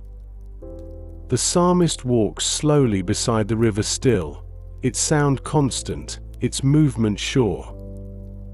With every step, his heart grows quieter, anchored more deeply in peace. He stops by a cluster of smooth stones near the bend of the river, and sits upon one, gazing into the flowing water. The current glimmers with sunlight, bending and turning, never breaking. He feels the rhythm of it inside his chest, that same unending pulse of trust that has begun to return. For many days his soul had wandered like a lost traveler through shadow and silence. But now, though the journey continues, he no longer feels lost. The path is not clearer, but his faith has grown steady. The ache that once hollowed him now feels like a sacred space where grace can dwell. He rests his elbows upon his knees, his hands loosely folded, and listens. The sound of the river wraps around him like a promise, low, steady, alive. "Hope in God," he whispers softly, almost as a lullaby to his own spirit. "For I shall yet praise him."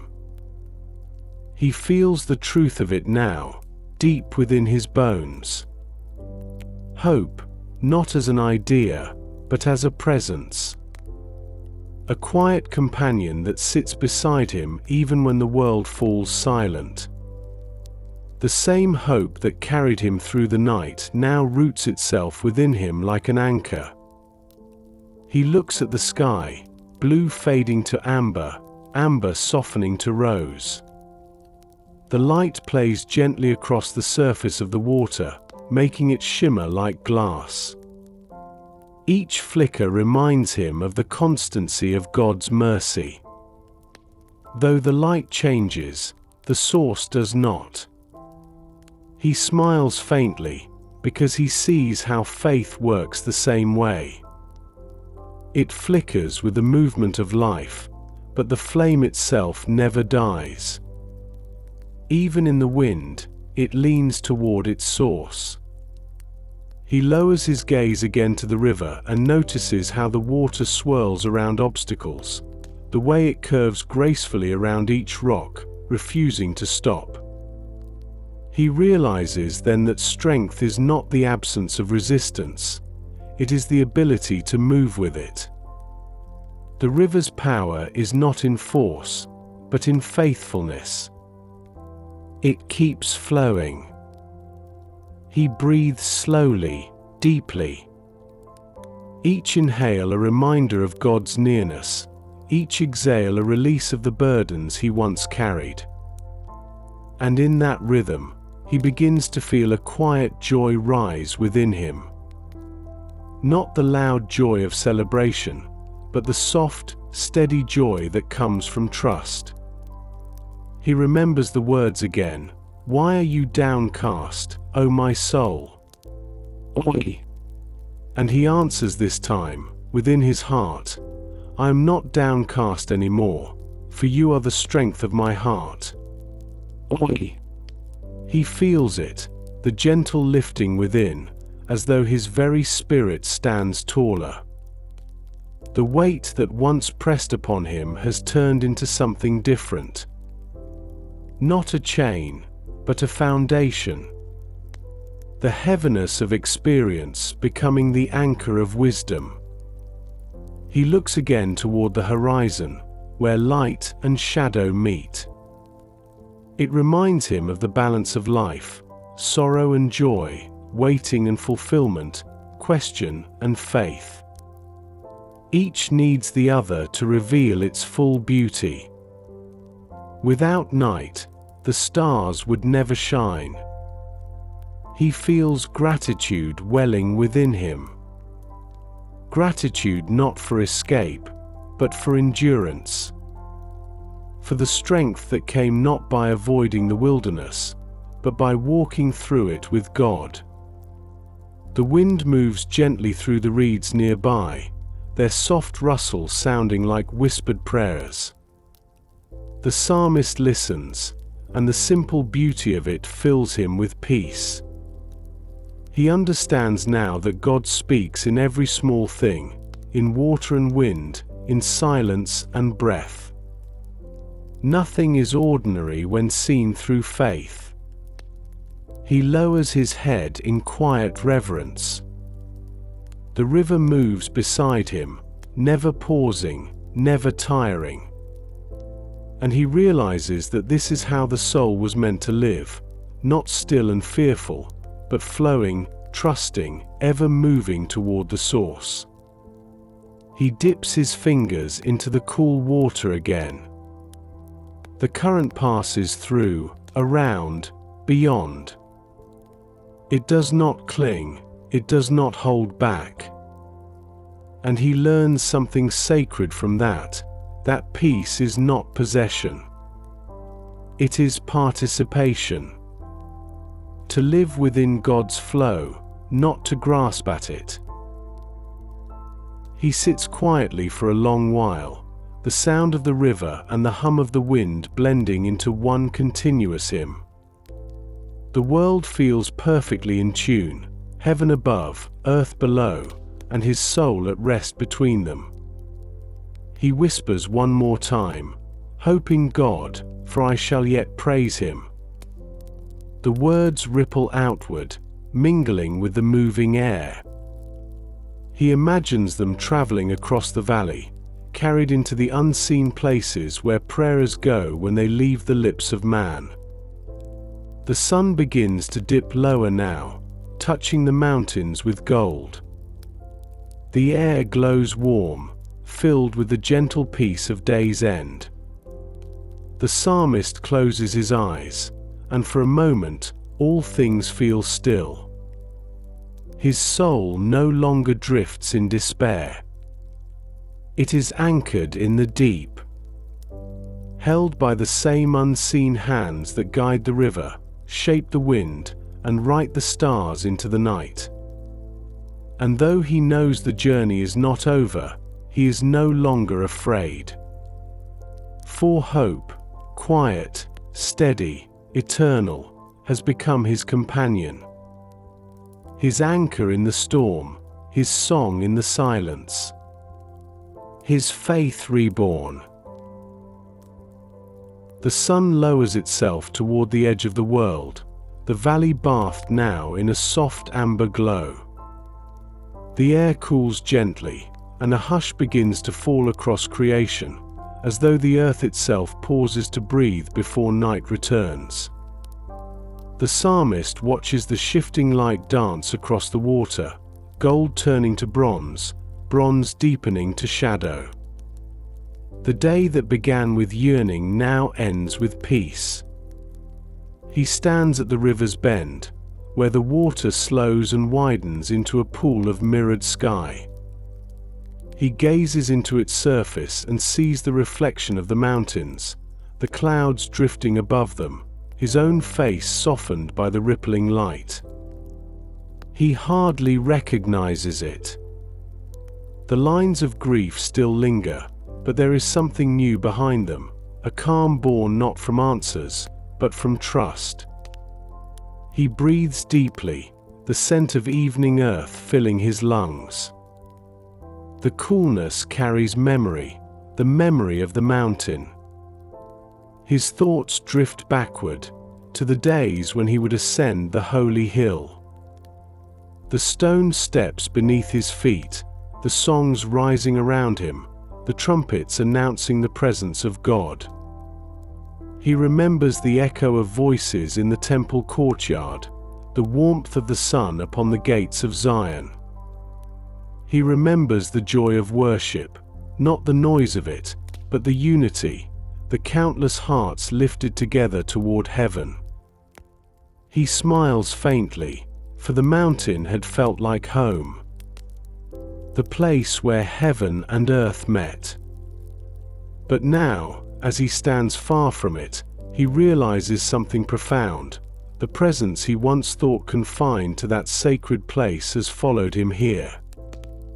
The God of the mountain is also the God of the valley. The holy presence that filled the temple fills the wilderness too. He kneels beside the water and touches its surface lightly. Ripples spread outward in soft rings, distorting his reflection for a moment before returning it to stillness. He watches it settle again, the image clear once more. He understands that faith, too, is like this. The heart may be disturbed for a time, troubled by fear, but beneath the movement, the reflection of God remains. Unbroken, unchanged. He lifts his gaze toward the distant peaks, their shapes now dark against the fading light. The mountain still calls to him, not with longing now, but with memory. It is no longer a place he must reach, it is a truth he carries within. He whispers softly, "I remember you from the land of Jordan, from the heights of Hermon, from Mount Mizar." The words drift into the twilight air, tender and grateful. For he knows now that remembrance is not absence. It is communion. To remember God is to be with him still. The sky deepens into violet, the first stars appear. The air cools further, and a gentle wind stirs the reeds along the riverbank. Their movement catches the light of dusk, shimmering like prayer in motion. He watches them sway, bending, never breaking. The rhythm of their dance reminds him of the rhythm of faith, flexible, patient, steady. He realizes how the wind, though unseen, gives them purpose. Without it, they would stand still, lifeless. So too with the soul. It is the unseen breath of God that gives it movement, meaning, life. He rises slowly and looks once more to the horizon. The colors fade from gold to rose, rose to deep indigo.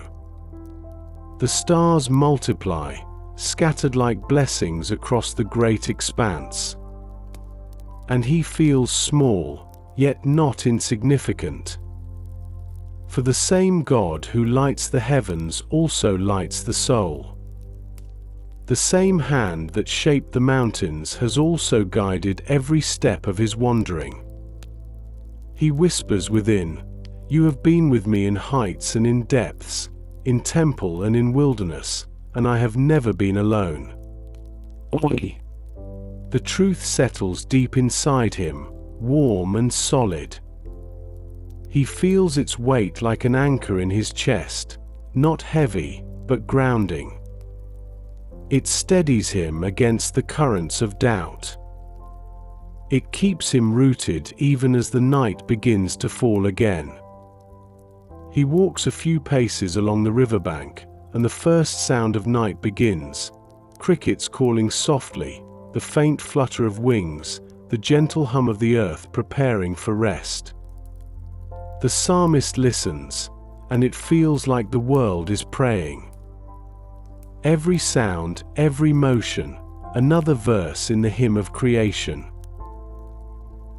He stops and watches the reflection of the mountain fade into the dark water. He no longer feels the need to climb it. He knows now that God is not only above, but within. The mountain is memory, the river is presence. And between them, the soul finds its balance. He whispers one final thought into the dusk: "You are my dwelling place." The words echo softly in his heart, and peace rises once more, steady as the flow beside him. The light fades completely now, and the first breath of night cools his skin. He stands in the shadow of the mountain and feels no fear. For though the day has ended, the presence remains. The God who met him in sunlight walks with him in starlight.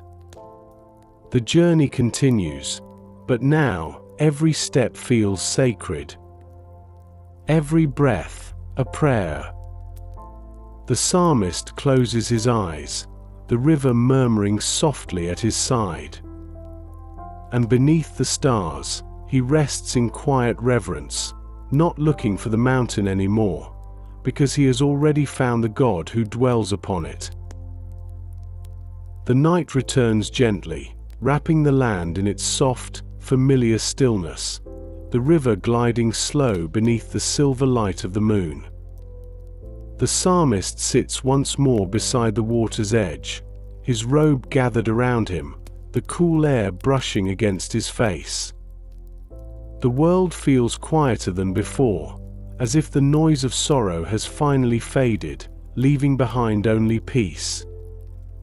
He looks toward the distant hills, their shapes dim, their edges blurred by mist. And somewhere beyond them, he imagines hidden springs, small streams trickling down unseen slopes, joining together to become the river that now sings before him. The thought brings a smile to his lips. For the same way unseen streams feed this river, unseen mercies feed his soul. He closes his eyes, listening, the water moving in rhythm with his breathing. He feels the truth of it deep within, that grace flows not once, but always. Even when unseen, even when unrecognized. It moves through the dry ground of the heart, finding every hidden crack, filling every hollow place. He lifts a handful of water and lets it pour through his fingers. The moonlight catches each droplet as it falls, 1,000 tiny mirrors reflecting the heavens. He watches them disappear into the surface below, their ripples spreading outward in endless circles. So too, he thinks softly, do God's mercies fall upon the soul, quietly, constantly, returning again and again. Oi.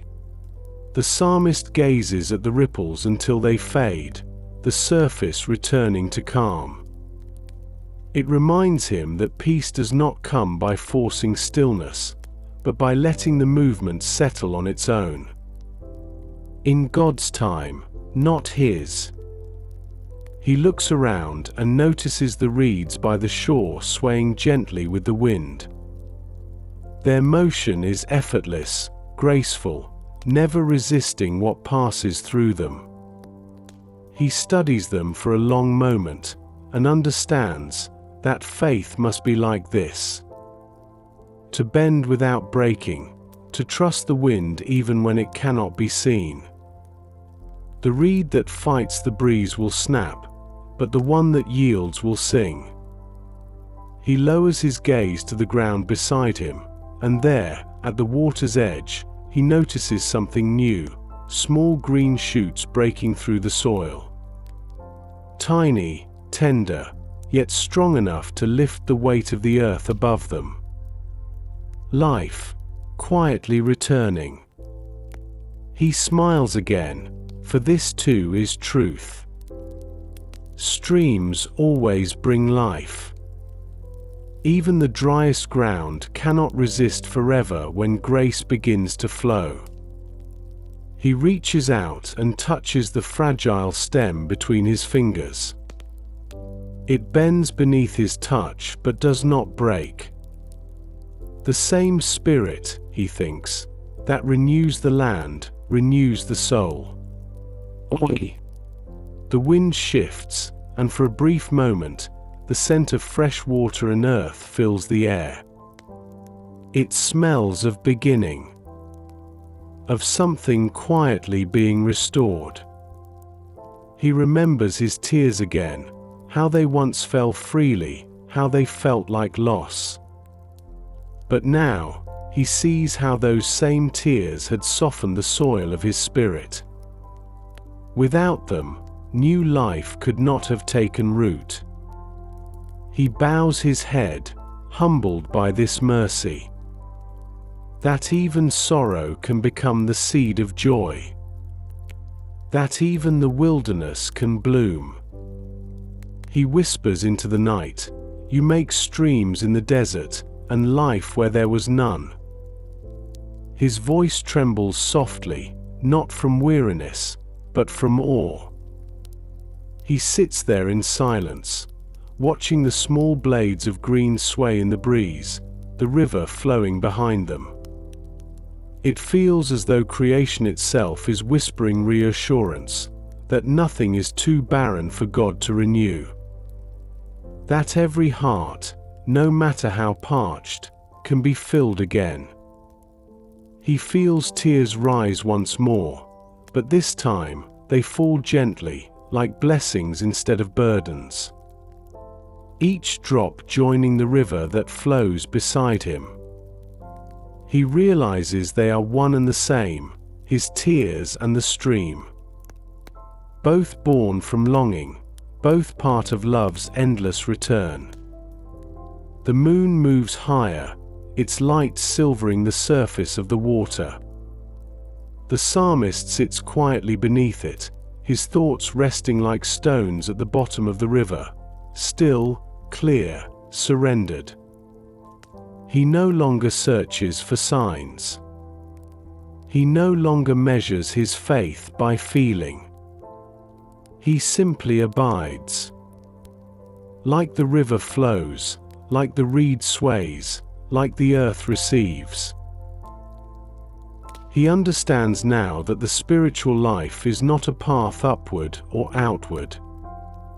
It is a deepening, a sinking into the presence that has always been there.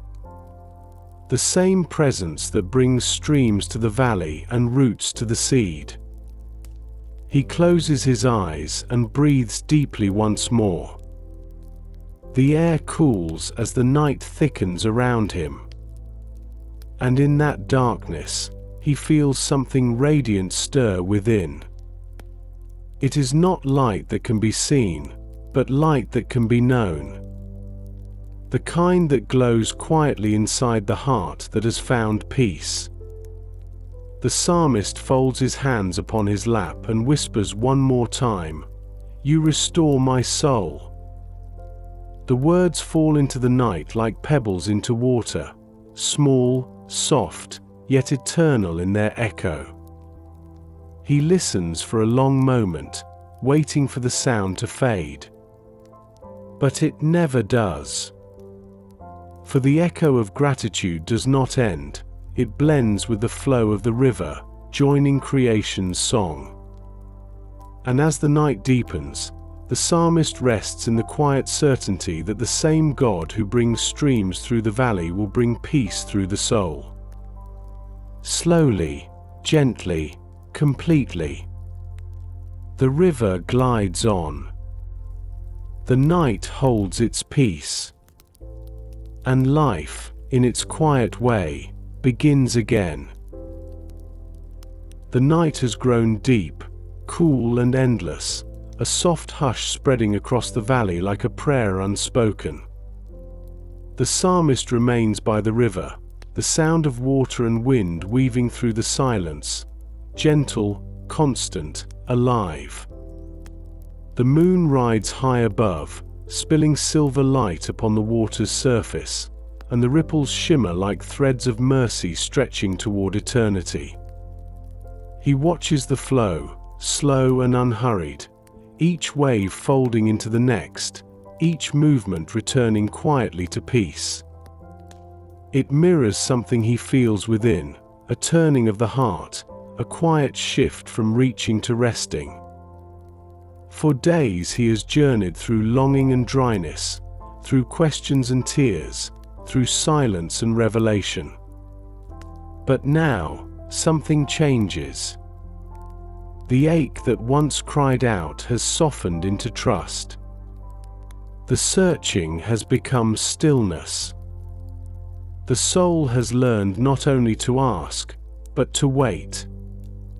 He closes his eyes and lets the sound of the river fill him. Every drop feels sacred now. Each current carrying whispers of the divine, words without words, comfort without reason. The God who felt far now breathes within his every inhale. The stillness that once seemed empty now holds presence. Infinite, gentle, sure. He feels his body relax, shoulders loosen, breath deepen. The pulse in his wrist beats in time with the flow of the river. Everything moves together now: water, air, soul, creation. It is as though the world itself has entered a single rhythm. The rhythm of surrender. He opens his eyes and gazes at the sky. Clouds drift slowly past the moon, their edges glowing faintly. Between them, stars glimmer, countless, steady, patient. Each one burning quietly in its appointed place. He realizes that faith is like those stars. It may not change the night, but it lights it. It does not end the darkness, but it gives the darkness meaning. He smiles softly, his lips barely moving. The realization feels simple, yet eternal, that peace does not come from what is seen, but from what is trusted. That joy is not loud, it is steady. That rest is not found by escaping the storm, but by yielding to the one who commands it. He lowers his gaze to the river once more. A small fish darts through the light, its body shimmering briefly before vanishing into shadow. Life moves within life. Seen and unseen intertwined. And the psalmist knows, this is how God moves, too. Unseen, but always alive. Always sustaining. He leans forward and scoops water into his hands again. It runs cool between his fingers, falling back into the river with a quiet splash. So it is with everything, he thinks. All things flow back to you. He whispers softly, my heart returns to its source, my soul to its maker. The words barely leave his lips, yet they feel eternal. They belong not only to him, but to every soul that has ever sought God in the dark. He sits for a long while, unmoving. The quiet becomes deeper, but not heavy. It hums with peace. The stars shimmer above like a prayer of light. The river murmurs below like a prayer of sound. Together they cradle him in stillness. He begins to realize that faith is not about striving upward, it is about descending inward. Into stillness. Into trust. Into the hidden chamber where God dwells within every heart. The journey that began with thirst ends with rest. Not because the river was found, but because he has become part of it. He thinks again of the deer from the beginning, panting for streams of water. He smiles faintly. The deer was not foolish to long for what it could not see. The longing itself was the proof that water existed. The ache was the map that led to life. He lifts his head toward the moon, the light glinting softly in his eyes. "You lead me beside still waters," he whispers quietly. "You restore my soul." The truth of it fills him completely. Not as knowledge, but as presence. Not as memory, but as life. The God he sought beyond the horizon was here all along, in the wind, in the river, in the breath between heartbeats. He closes his eyes again and lets gratitude flow through him. It moves without thought, like the river itself. Every breath a prayer, every heartbeat a hymn. He whispers softly, "You are enough." And as the words leave him, they return again, not as echo, but as answer. The peace that follows is deep, wordless, complete. He leans back upon the grass, the stars above like countless lanterns of grace. The sound of the river becomes softer, slower, like a lullaby meant for the soul. The wind moves through the reeds, gentle as breath upon the skin. And in that still moment, everything, heaven, earth, and heart, becomes one quiet prayer of surrender. The psalmist smiles faintly, eyes closed, resting fully now in what he once only longed for. The river flows beside him. The Spirit flows within him. The ache has become peace. The waiting has become worship. And the silence has become love. The first faint hint of dawn begins to gather on the horizon, soft and pale, brushing the sky with gentle strokes of light. The psalmist wakes slowly from rest, his eyes opening to the delicate hush before sunrise. The world feels still, suspended between night and day, between memory and renewal. He sits upright, his hands resting upon the cool earth, and breathes deeply. The air tastes clean, filled with the scent of river mist and awakening life. Somewhere, far off, a bird begins to call, a single note, pure and lonely, soon joined by another, then another. Their song rises like prayer, effortless, unforced, declaring the morning without fear. He listens, eyes closed, letting the music wash through him. It feels like grace taking sound. The same God who spoke through silence now sings through creation. The words of the psalm return to him softly. By day the Lord commands his steadfast love. He mouths them slowly, each syllable warm upon his lips. The night had taught him stillness, and now morning teaches him praise. He rises and walks toward the light, the dew dampening his sandals, the air cool upon his face. The river gleams faintly beside him, touched by the first gold of dawn. The water seems to move slower now, as though resting too, at peace with its endless motion. He kneels beside it once more. The same river that had wept with him, whispered to him, carried his prayers through the night. It greets him now with calm, a mirror of his soul. He cups the water again, lifting it gently to his lips, drinking not only to quench his thirst, but to give thanks. The water is cool, sweet, alive. It tastes like promise. He looks toward the sky, where the first edge of the sun begins to appear. Light spills across the peaks, painting them with gold.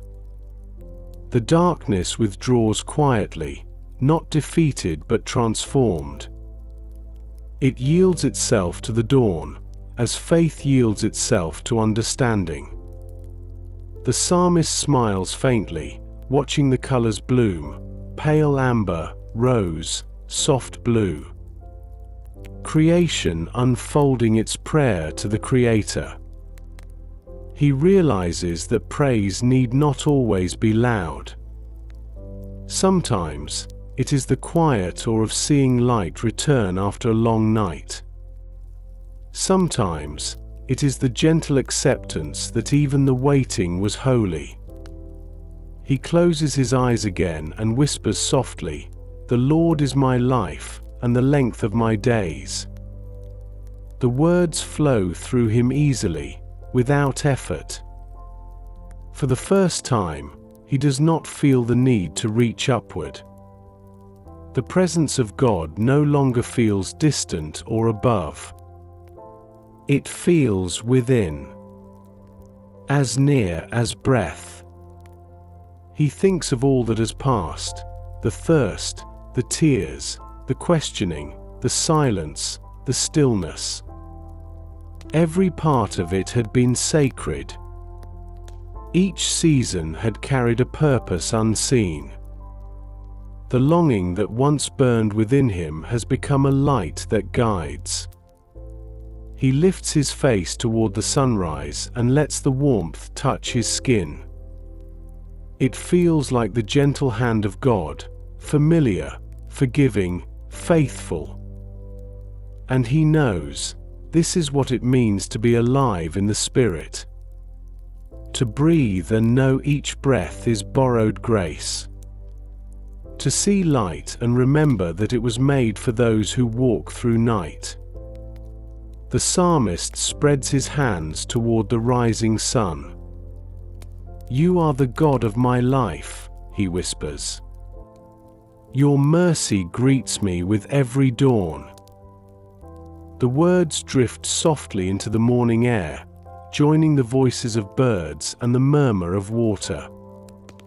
Together, they become a single act of worship, creation and soul intertwined.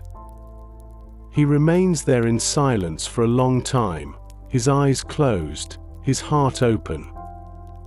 The warmth of the sun deepens, the light growing stronger. The world around him begins to stir, the quiet hum of life returning. And within that hum, he feels peace moving like gentle wind through his spirit. He knows that sorrow may come again.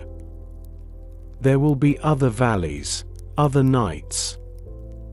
But he also knows now that peace is not something found once and lost. It is a river that flows beneath all things. A song that never stops singing. He rises, the sunlight full upon his face now. His shadow stretches long behind him, and even that seems beautiful. For where light is, shadows must follow. Yet even they are proof of presence. They cannot exist without the sun. He takes a slow step forward, then another. His feet move easily, guided not by sight, but by faith. He no longer looks for signs of God, he carries them. The river beside him glistens with morning light, the same light now mirrored in his eyes. He whispers softly, "My heart is steadfast, O God, my heart is steadfast." The words are not a plea, but a promise. A quiet vow between creature and creator. That he will walk in gratitude, in trust, in peace. That no matter where the path leads, mountain or desert, silence or song, he will remember this moment. This calm. This stillness of knowing that God is enough. The morning light spreads wider across the land, the river gleams brighter, the sky opens higher. And as he walks beside the flowing water, the psalmist knows, he is no longer wandering. He is walking home. The sun has fully risen now, warm and golden, spilling over the hills, turning every blade of grass into light. The psalmist walks slowly along the riverbank, his steps quiet and unhurried, his shadow soft beside him. The air hums with life, insects darting above the reeds, birds sweeping low over the water, their wings catching the morning glow. Everything seems to move in rhythm, one breath, one heartbeat, one silent song of gratitude. He pauses and kneels beside the river again, watching it glide past. The surface ripples gently, reflecting the bright sky above. What was silver by moonlight now shines like molten gold. The water moves as it always has, steady, alive, faithful.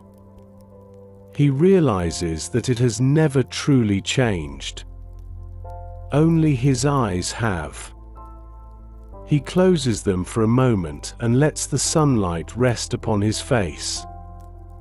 Warmth seeps through him, slow, complete. The peace he feels is not fleeting now. It is anchored deep within, like roots drinking from a hidden spring. He breathes, and every breath feels like prayer. The world around him hums with sound, soft, subtle, alive. The whisper of wind in the reeds, the murmur of the current, the far call of a bird beyond the trees. All of it feels like worship. Not words, not ceremony, not striving. Just being.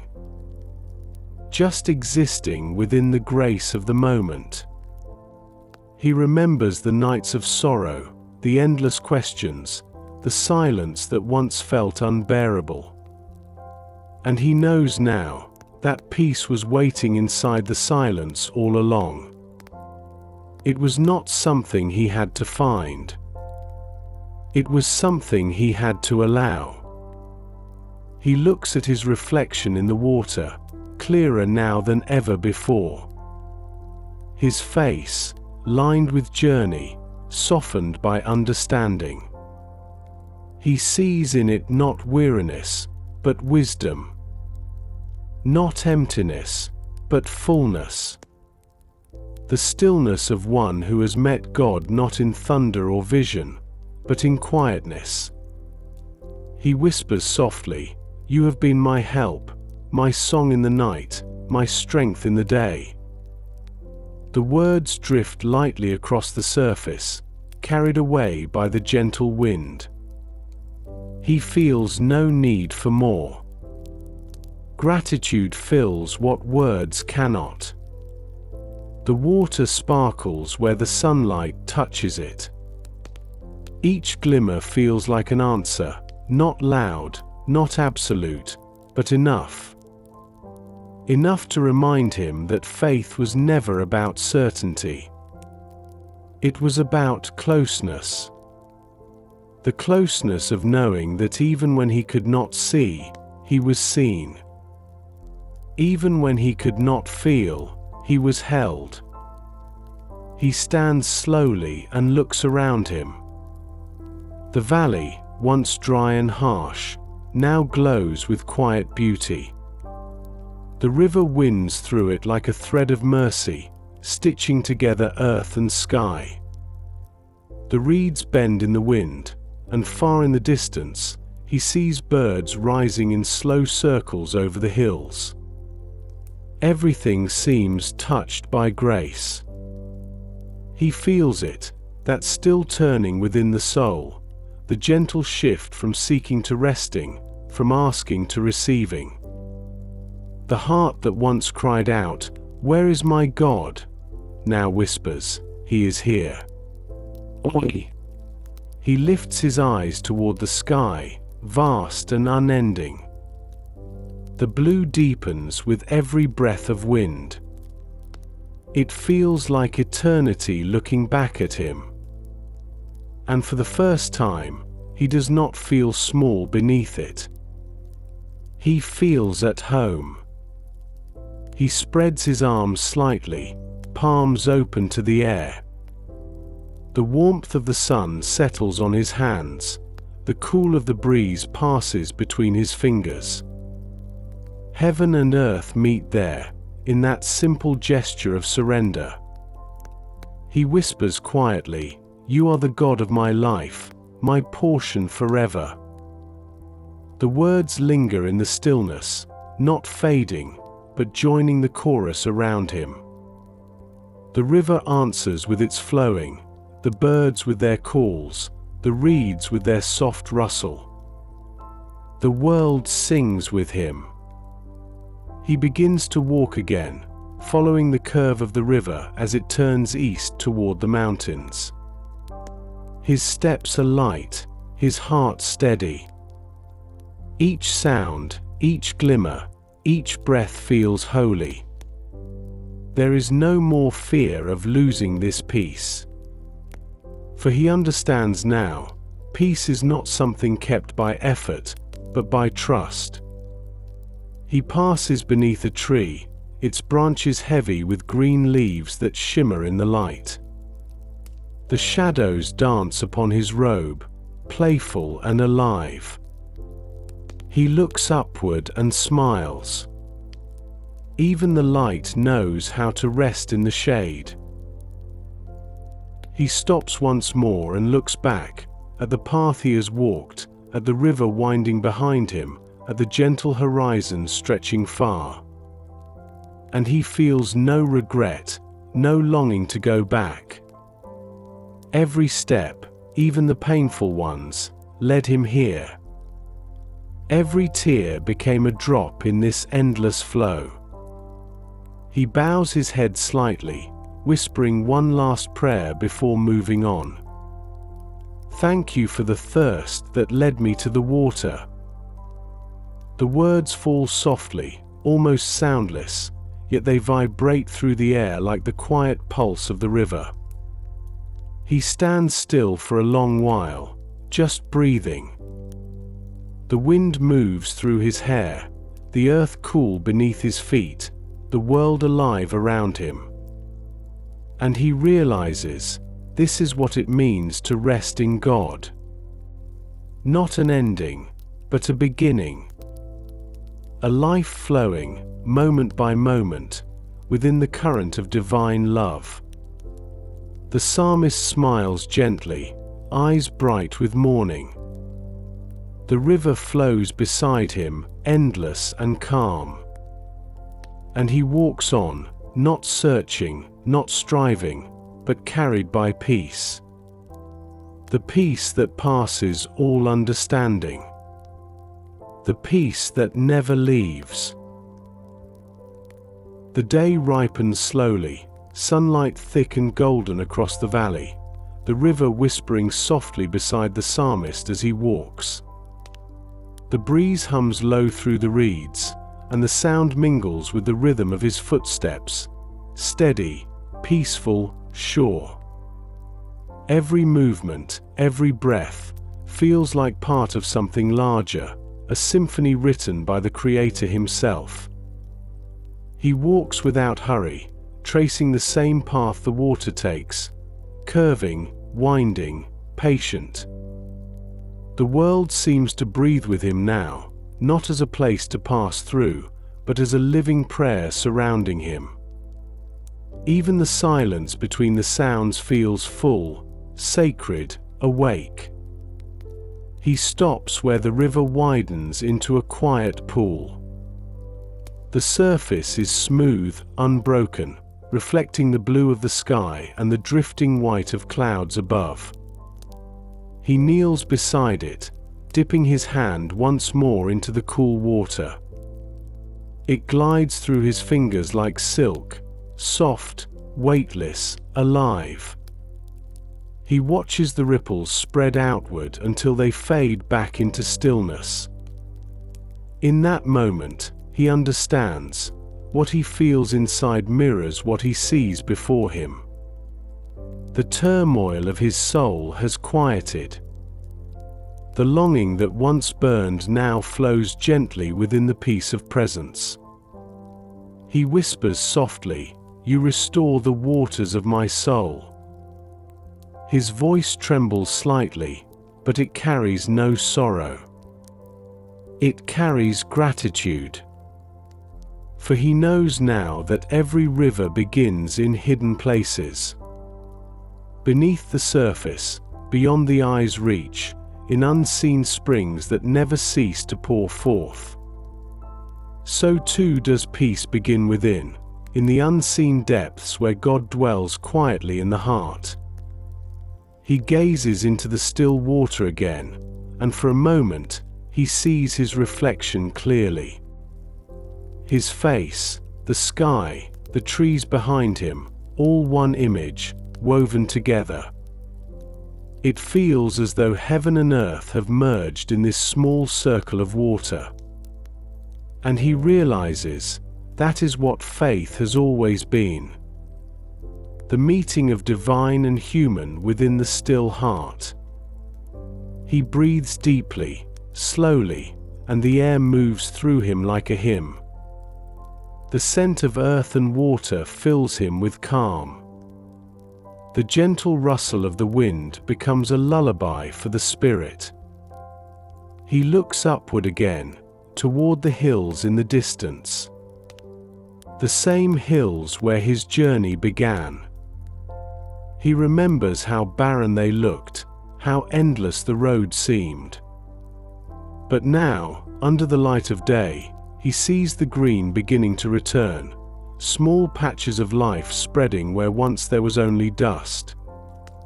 The land itself seems to be healing. The desert has remembered how to bloom. He smiles faintly, because he knows, what happens in the soul happens in the world.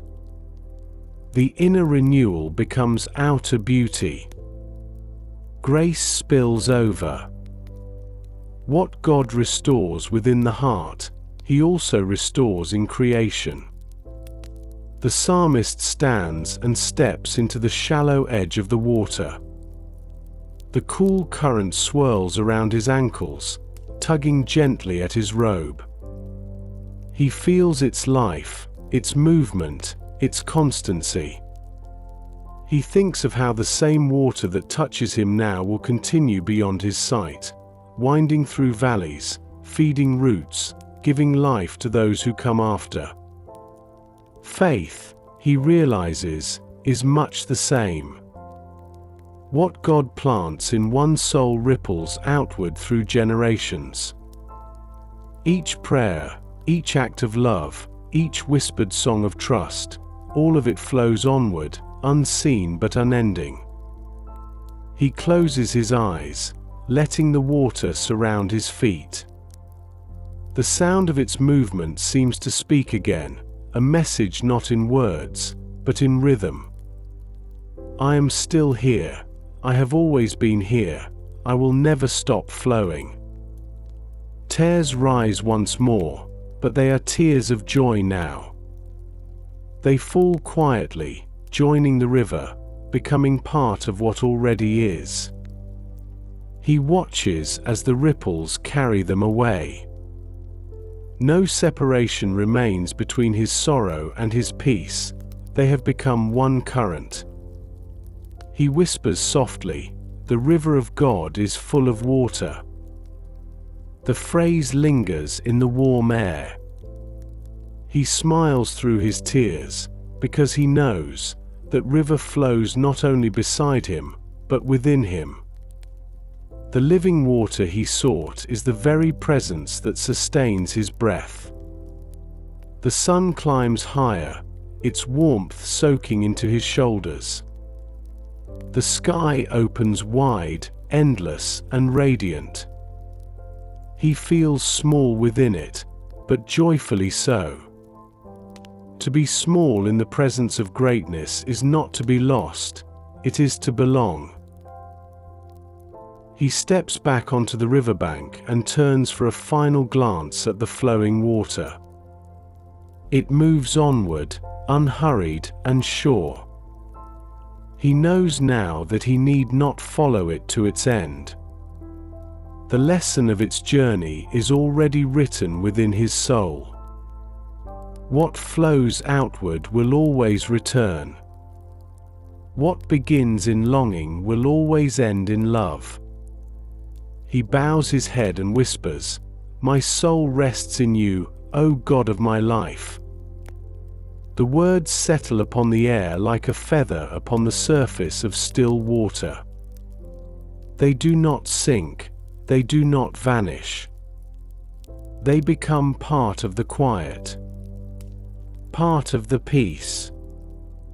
He stands for a long while in that sacred silence.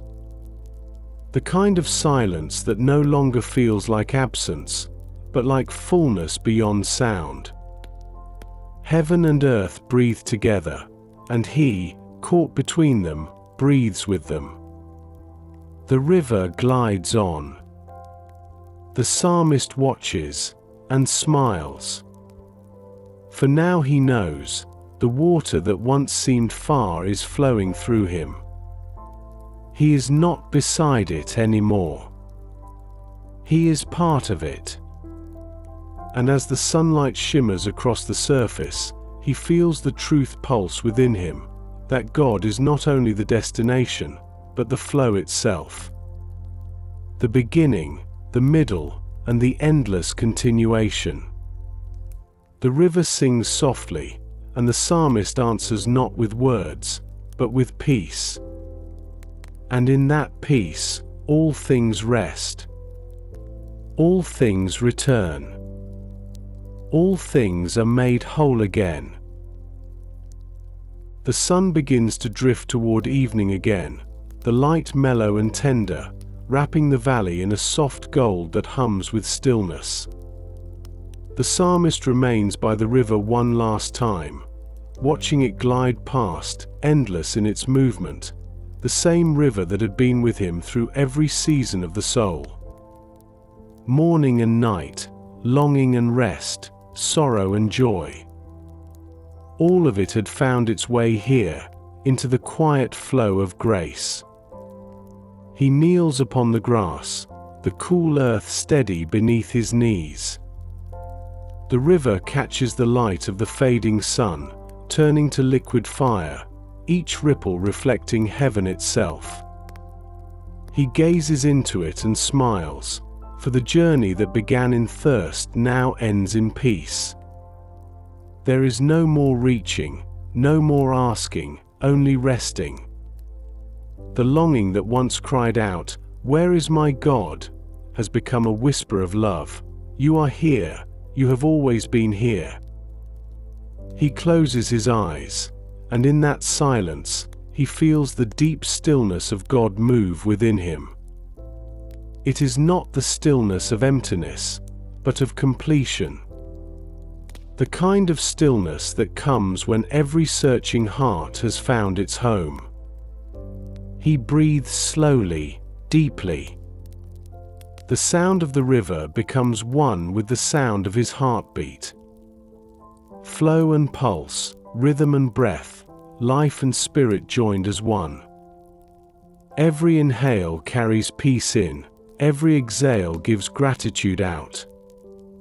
He remembers the beginning, the dryness, the ache, the thirst that felt unending. The deer panting for streams of water. He sees now that the thirst was not his curse, it was his calling. The ache was the map that led him to the source. For without thirst, he might never have sought the living water. He whispers softly into the wind, "My soul thirsted for you, and you have filled me."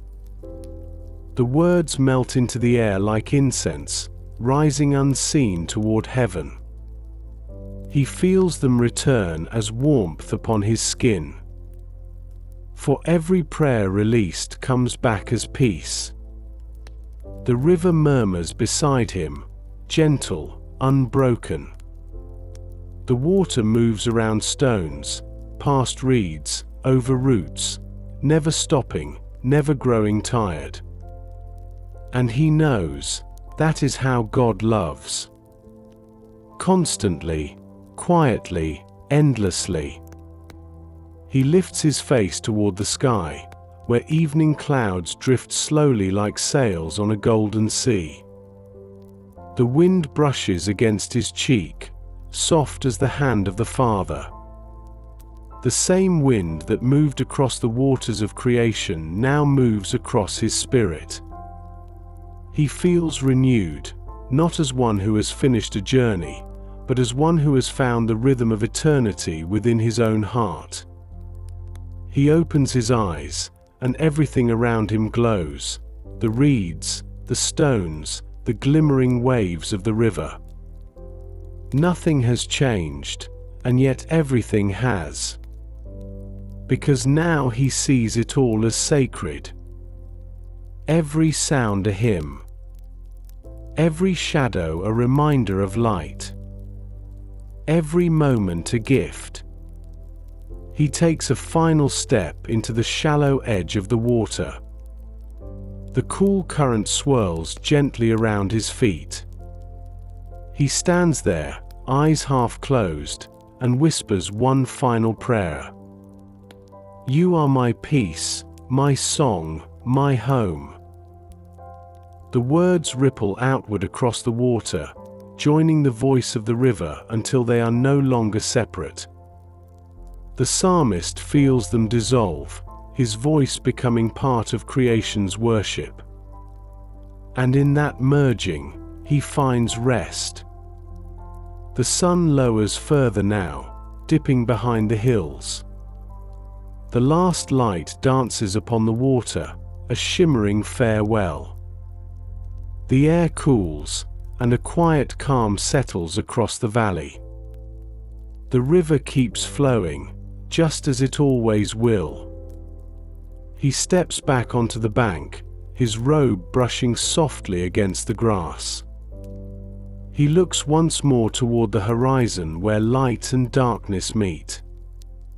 There is no fear in him now. For he knows that even as the sun fades, another light will rise, not of this world, but of the eternal. He bows his head, eyes closed, hands resting over his heart. The words of the psalm come to him again, not as a recitation, but as truth made flesh. "Why are you cast down, O my soul? Hope in God, for I shall yet praise him, my salvation and my God." Oi! He breathes those words slowly, and when he opens his eyes again, the world is still. The water glows faintly beneath the dusk, the sky deepens to indigo, the first star appears above. Everything is quiet. Everything at peace. He turns from the river, ready to walk onward, not away, but deeper into the life that awaits beyond the valley. The sound of the flowing water follows him, soft and constant, echoing within his chest like a memory of love that will never end. And as the night unfolds, the psalmist carries that sound with him, the song of still waters, the hum of eternal mercy, the whisper of the living God within. The journey that began in thirst now ends in rest. And the river, ever faithful, keeps flowing. Flowing toward the heart of God. Flowing toward forever. Flowing toward peace.